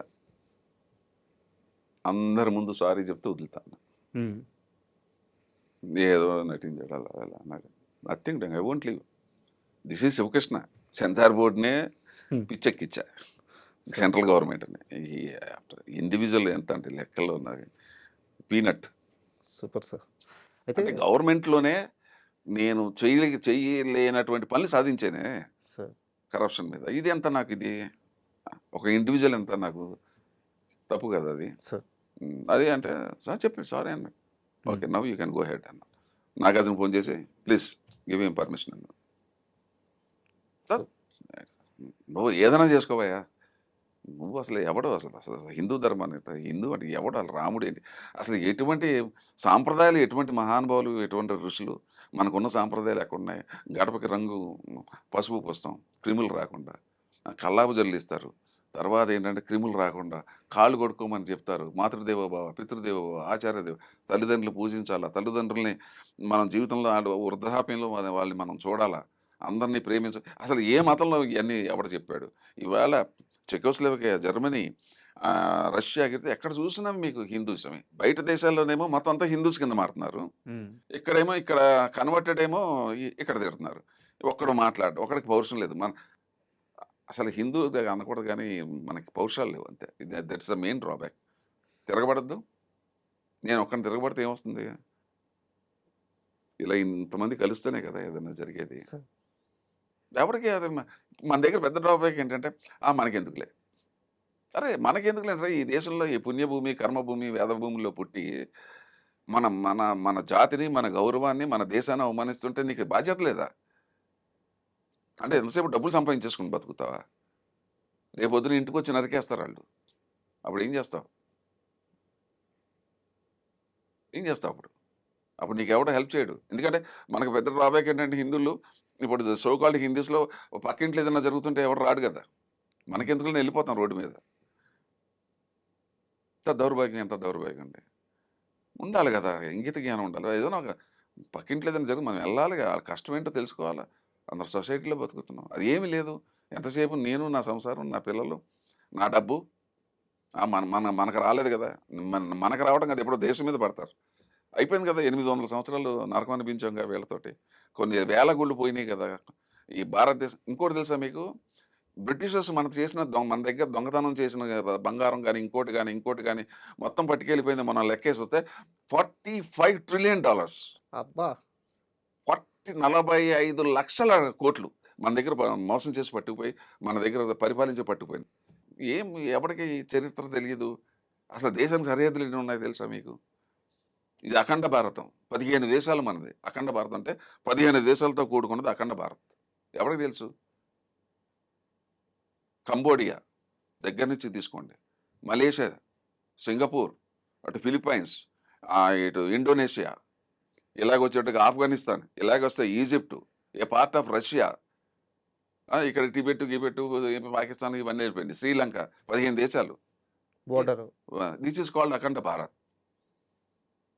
ఎవరికి తెలుసు? భారతదేశం అంతసేపు. ఆ కాశ్మీరే సరిగ్గా తెలియదు వీళ్ళకి. అసలు ఈ దేశానికి ఎన్ని వేల కిలోమీటర్ల బార్డర్లు ఉన్నాయి? ఒక రాజకీయ నాయకుడు తెలుసా? చెప్పమానండి ఎవడన్నా. నేను చెప్పినట్టుగా స్పాట్గా చెప్పమానండి చూస్తా.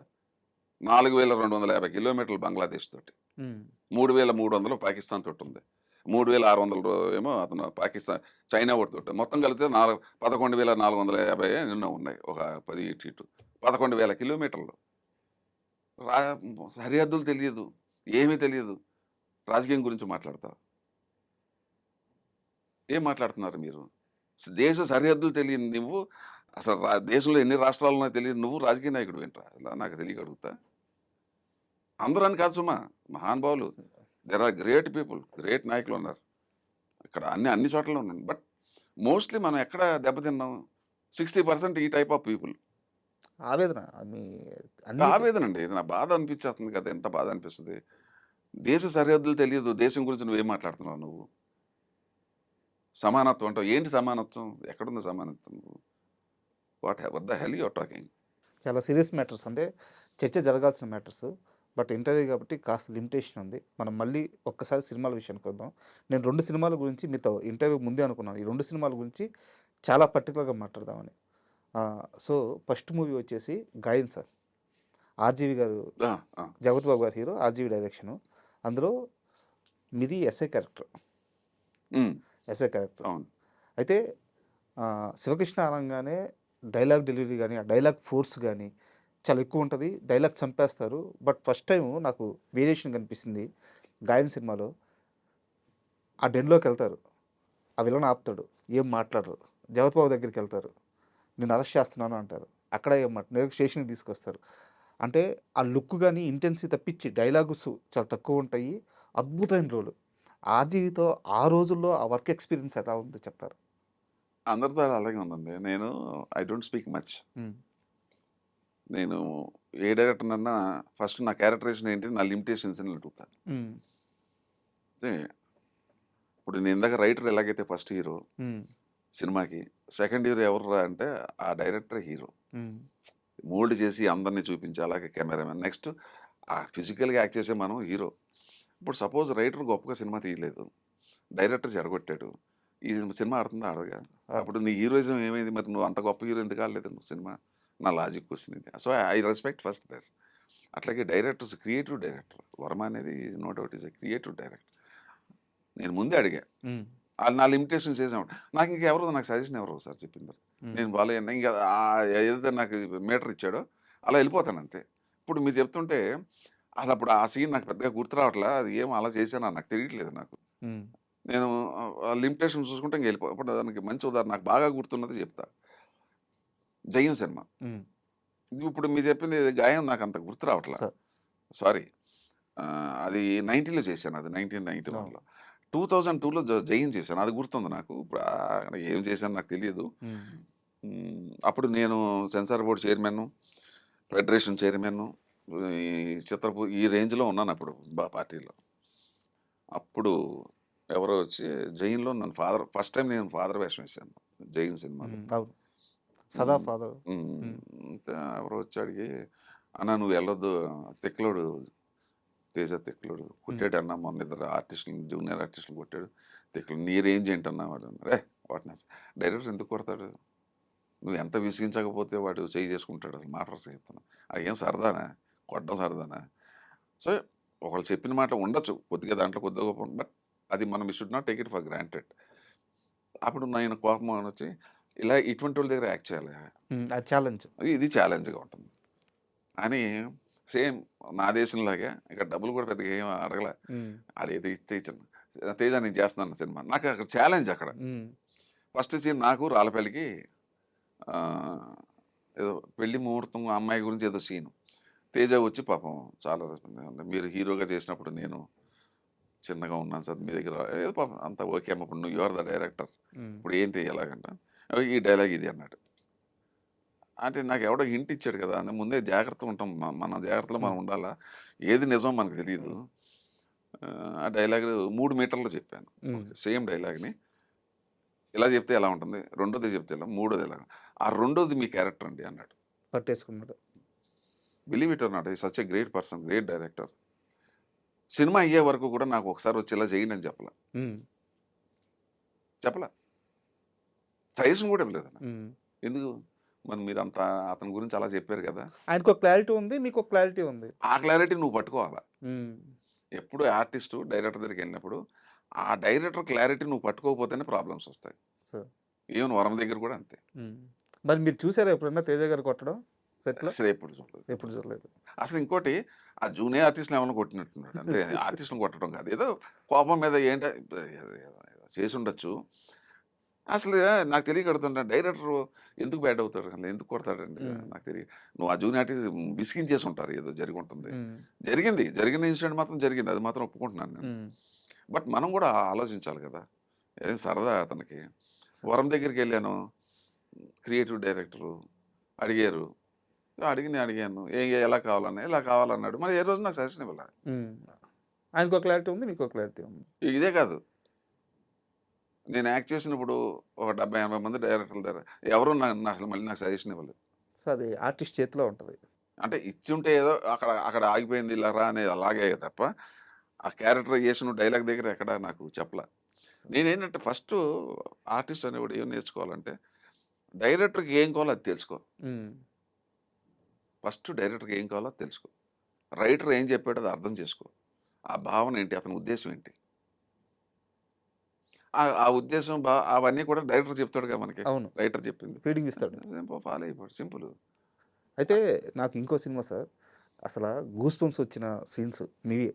'చెన్నకేశవరెడ్డి.' అవునండి. చాలా అబ్బా! మంది చెప్తారు. చాలా ఏమి మంది. Character sir. చాలా మంది చెప్తారు అది. నేను కడపలో ఒకసారి ఎందుకో పని మీద ఎళ్ళా. హ్మ్. నాకు చాలా ఆశ్చర్యం వేసింది. చేసినప్పుడు మాకేం తెలీదు. చేసుకెళ్ళిపోతాం. దాని ఇంపాక్ట్ ఇంత ఉంటుందా? హ్మ్. అక్కడ హోటల్ బాయ్స్ 10 మందొచ్చారు. హ్మ్. సార్ మా బాలయ్య బాబుకి భలే హెల్ప్ చేశారు సార్ మీరు ఆ డైలాగులు సార్. నేను అనుకున్నాను నిజంగా సినిమా మీడియా ఎంత ఇంపాక్ట్ చేస్తుంది వాళ్ళకి డైలాగులు. ఇప్పుడు దానంతా మళ్ళీ అక్కడ ఇప్పుడు మీరు చెన్నకేశవరెడ్డి అన్నారు. అక్కడ మళ్ళీ శివకృష్ణ చెప్పాడు.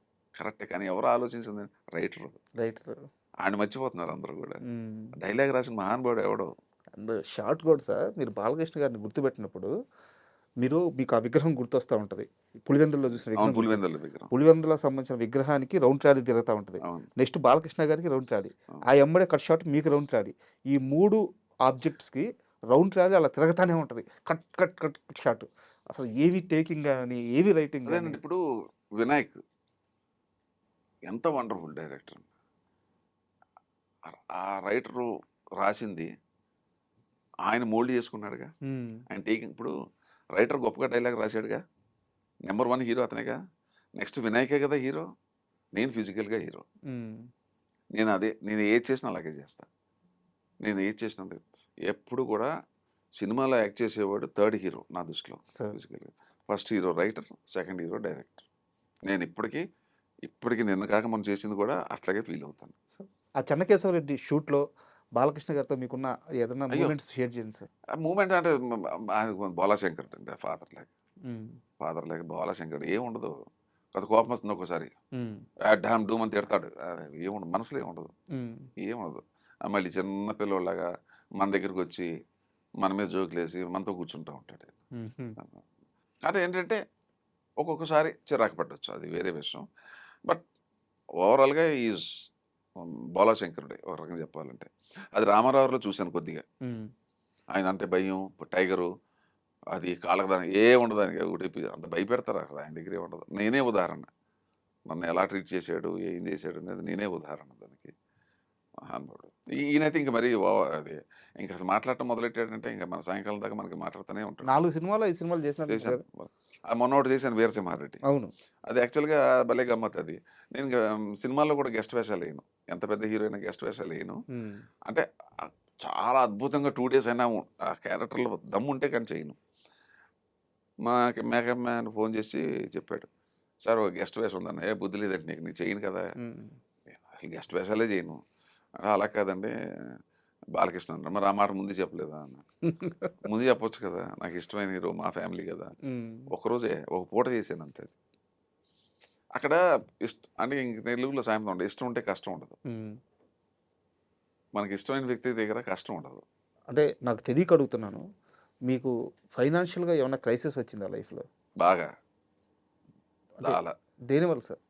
అంటే మనకి ఇప్పుడు ఏంటంటే ఇక మనం వెనక ఈ ఫైనాన్షియల్ క్రైసిస్ అంటే చాలా రకాలుగా ఇప్పుడు అన్నీ పోగొట్టుకున్నాను కదా. అప్పుడు ఇక్కడ రావటం వల్ల అక్కడ ఫ్యాక్టరీ కొద్ది ప్రాబ్లం వచ్చింది. అలా అది అక్కడ లాసు. ఇక్కడ సినిమా ఇండస్ట్రీలో నేను డబ్బులు నాకు డిమాండ్ ఉన్నా డిమాండ్ చేయను. ఇది ఒక పెద్ద లాసు. అడగను. తర్వాత ఇస్తానంటే ఓకే వదిలేసి ఇవన్నీ చాలా ఉన్నాయి. Part of the game. చాలా లాస్. యాక్చువల్గా నేను సినిమా ఇండస్ట్రీకి వచ్చిన దానికన్నా పోయింది ఎక్కువ నాకు. సినిమా వల్ల. సినిమా వల్ల పోయింది ఎక్కువ నాకు. ఎన్ని కోట్లు ఉంటుంది సార్? ఇక దానికి లెక్కలేదు. సరే, ఇప్పుడు ఇంకొక last final question, but serious question. Sivakrishna మళ్ళీ సినిమాల్ని ప్రయారిటీగా తీసుకొని ట్రావెల్ అవ్వబోతున్నాడా? శివకృష్ణ ప్రయారిటీ ఏంటి ఇప్పుడు? ఇప్పుడు సినిమాలే చేయాలన్న ఉందా? ఎందుకంటే ఇప్పుడు రేపు 2008 జూలైకి 50 years కంప్లీట్ అవుతుంది. 28 సారీ 2028. 47 కదా నేను వచ్చింది 1978 కదా. ఆ లెక్కేసుకుంటే 28కి 50 years. ఇప్పుడు నేను సినిమాలు తగ్గినాయి. ఇప్పుడు నేను పెద్దగా ఏదన్నా మంచి సినిమా ఉంటే వేస్తున్నాను. ఈ మధ్య 2 సినిమాలు చేసి నిన్న మొన్న ఎప్పుడు అసలు టీవీలో అయితే నాకు ఇష్టం ఉండదు, నేను చేయను. కానీ ఈ మధ్యన క్యారెక్టర్ ఆ ప్రొడ్యూసర్ కూడా చాలా బ్యూటిఫుల్ ప్రొడ్యూసరు, బొల్లు శ్రీనివాసరావు గారని. అతను టీవీ ప్రొడ్యూసర్. రుణానుబంధం అనే ఒక సీరియల్ తీస్తున్నాడు. నేను టీవీ అడిగితే నేను చేయను అన్నాను. నేను అసలు సినిమాలోనే గెస్ట్ వేషాలు వేయను, టీవీకి ఎక్కడ చేస్తాను సార్ అన్నాను.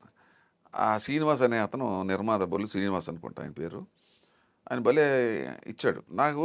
అలా నన్ను ఎన్లైటన్ చేసి చెప్తే నాకు వింటాను నేను. కరెక్ట్. అది క్యారెక్టర్ బాగుండాలి, కథ బాగుండాలి.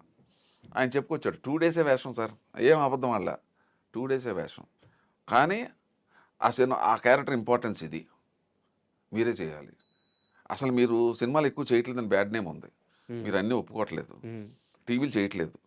కనీసం ఈ రకంగా మీరు కనపడితే అయ్యో ఈ వేషం శివకృష్ణ ఎందుకు వదులుకున్నామని అందరూ అనుకుంటారు. ఇలా అలా చెప్పుకొచ్చాడు నాకు. అసలు అలా చెప్పినంత మాత్రం చేయను, అది వేరే విషయం అనుకోండి, మొండోండి కదా.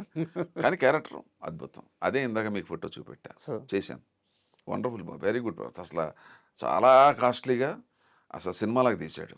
అలా ఉండాలండి, మనకు హ్యాపీగా ఉండాలి. డబ్బు అనేది పక్క పెట్టండి. యాక్చువల్గా యాజ్ ఏ ఆడియన్గా మాకు కూడా మీ విషయంలో కడుపు నిండలేదు. ఎందుకంటే శివకృష్ణ స్టామినాకి, రేంజ్కి తగ్గ అన్ని నెంబర్ ఆఫ్ సినిమాలు తెలియదు. సినిమాలే కదండి, నేను ఈ టీవీ ముఖంగా చెప్పొద్దంటే నేను ఆకలితో ఉన్నా. ఇప్పుడు ఆకలితో ఉన్నారు. చాలా ఆకలితో ఉన్నా 10-15 ఏళ్ళ నుంచి. నేను చేసిన మొదట్లో చేసిన క్యారెక్టర్ నాకు పట్ల స్టిల్ నాకు 70 years ఓపెన్గా చెప్తున్నా. కానీ నా ఎనర్జీ లెవెల్స్ నేను ఇంకా చెయ్యాలి. ఈ 2-3 సంవత్సరాల్లో అసలు దుమ్ము, అసలు మళ్ళీ ముందడుగు, నా దేశం, అటువంటి క్యారెక్టర్లు చేయాలని లోపల కోరిక ఉంది. అది మొన్న టీవీలో కొద్దిగా టు సమ్ ఎక్స్టెంట్ వచ్చింది. ఇప్పుడు 2 సినిమాలు చేయబోతున్నా, సేమ్ అదే లెవెల్ క్యారెక్టర్స్.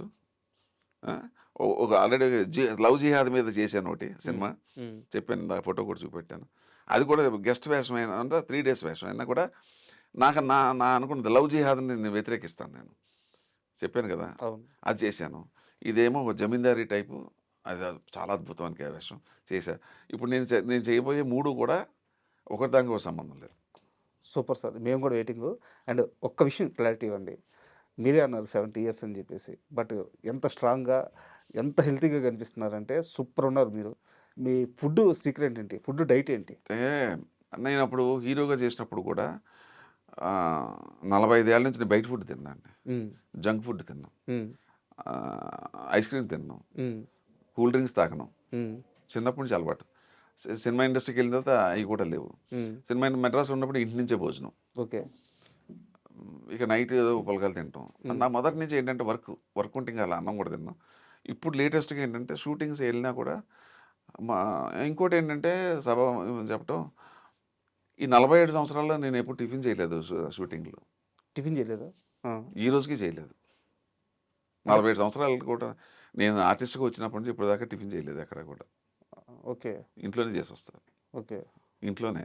నా ఫుడ్ అంతా ఇంట్లో ఫుడ్డే, నేను బయట ముట్టుకోను. హ్మ్.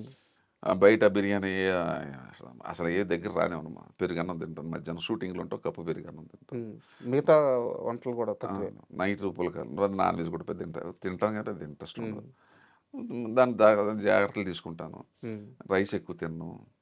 ఏముంది కదా, రాగి జావ ఈ మధ్యన బాగా ఒక 2, 3 ఇయర్స్ నుంచి బాగా మొదలెట్టా.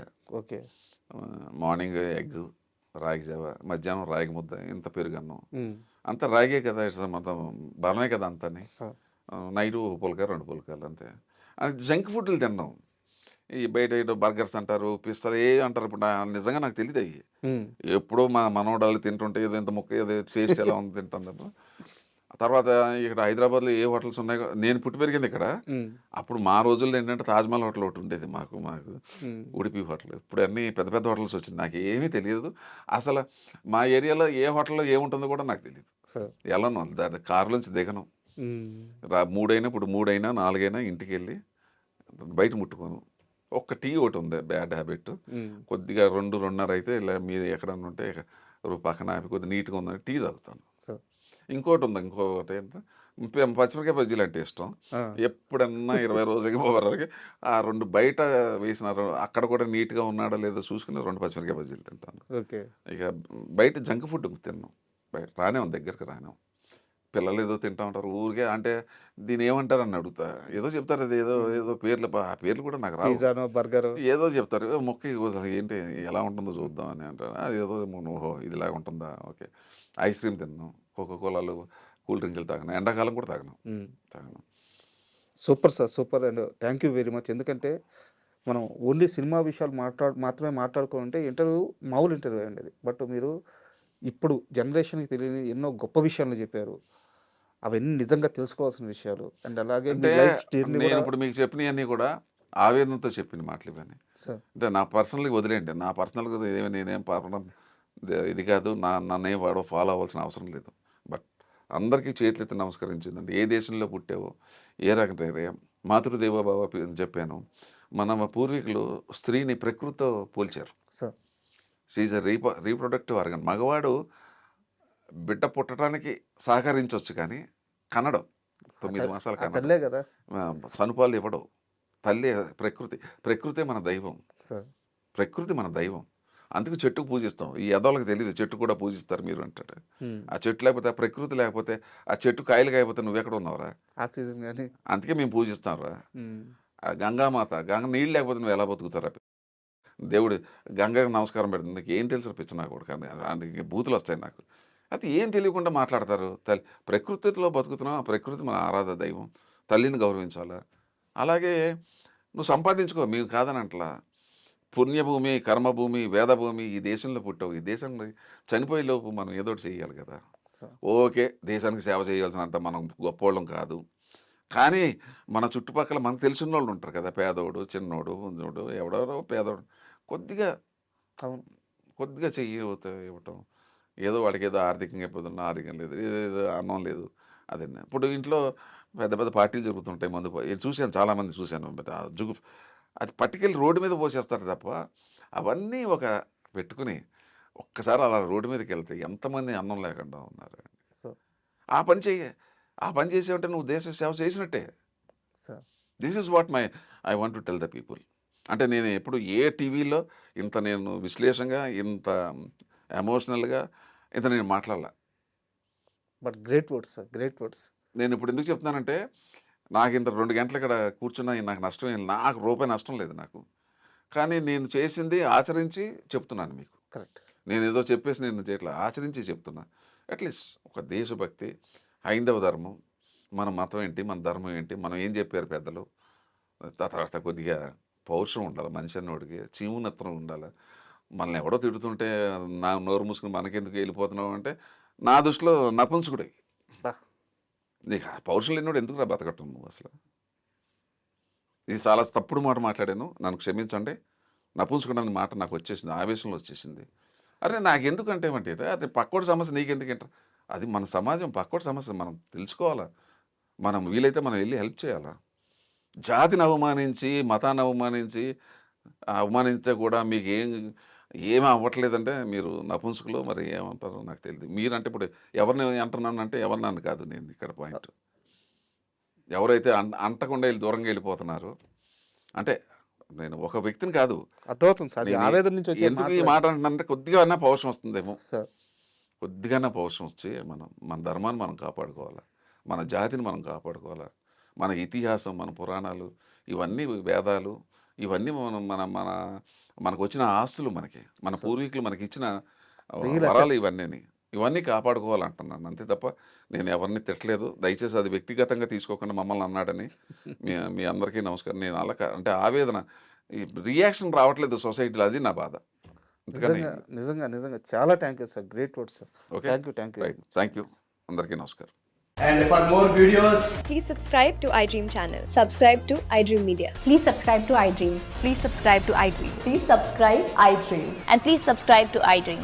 For more videos, subscribe to iDream. please like, share and subscribe to the channel. Congratulations, iDream. Subscribe to iDream. Subscribe to iDream. So subscribe to iDream Media. iDream ki iDream team andarki huge congratulations. Please subscribe iDream Media. Please subscribe to iDream. Subscribe iDream. Please subscribe to iDream. iDream అంటే నా కళల ఛానల్ను subscribe చేసుకున్న నోరు తిరుగుతలేదు. మీరైతే గంట గుర్తు కొట్టండి. For more such videos, please subscribe to iDream. Subscribe to iDream. Please subscribe to iDream. Please subscribe iDream Media. Please do subscribe to iDream. Please subscribe to iDream Media. For best entertainment and information, please subscribe iDream. And don't forget to subscribe to iDream.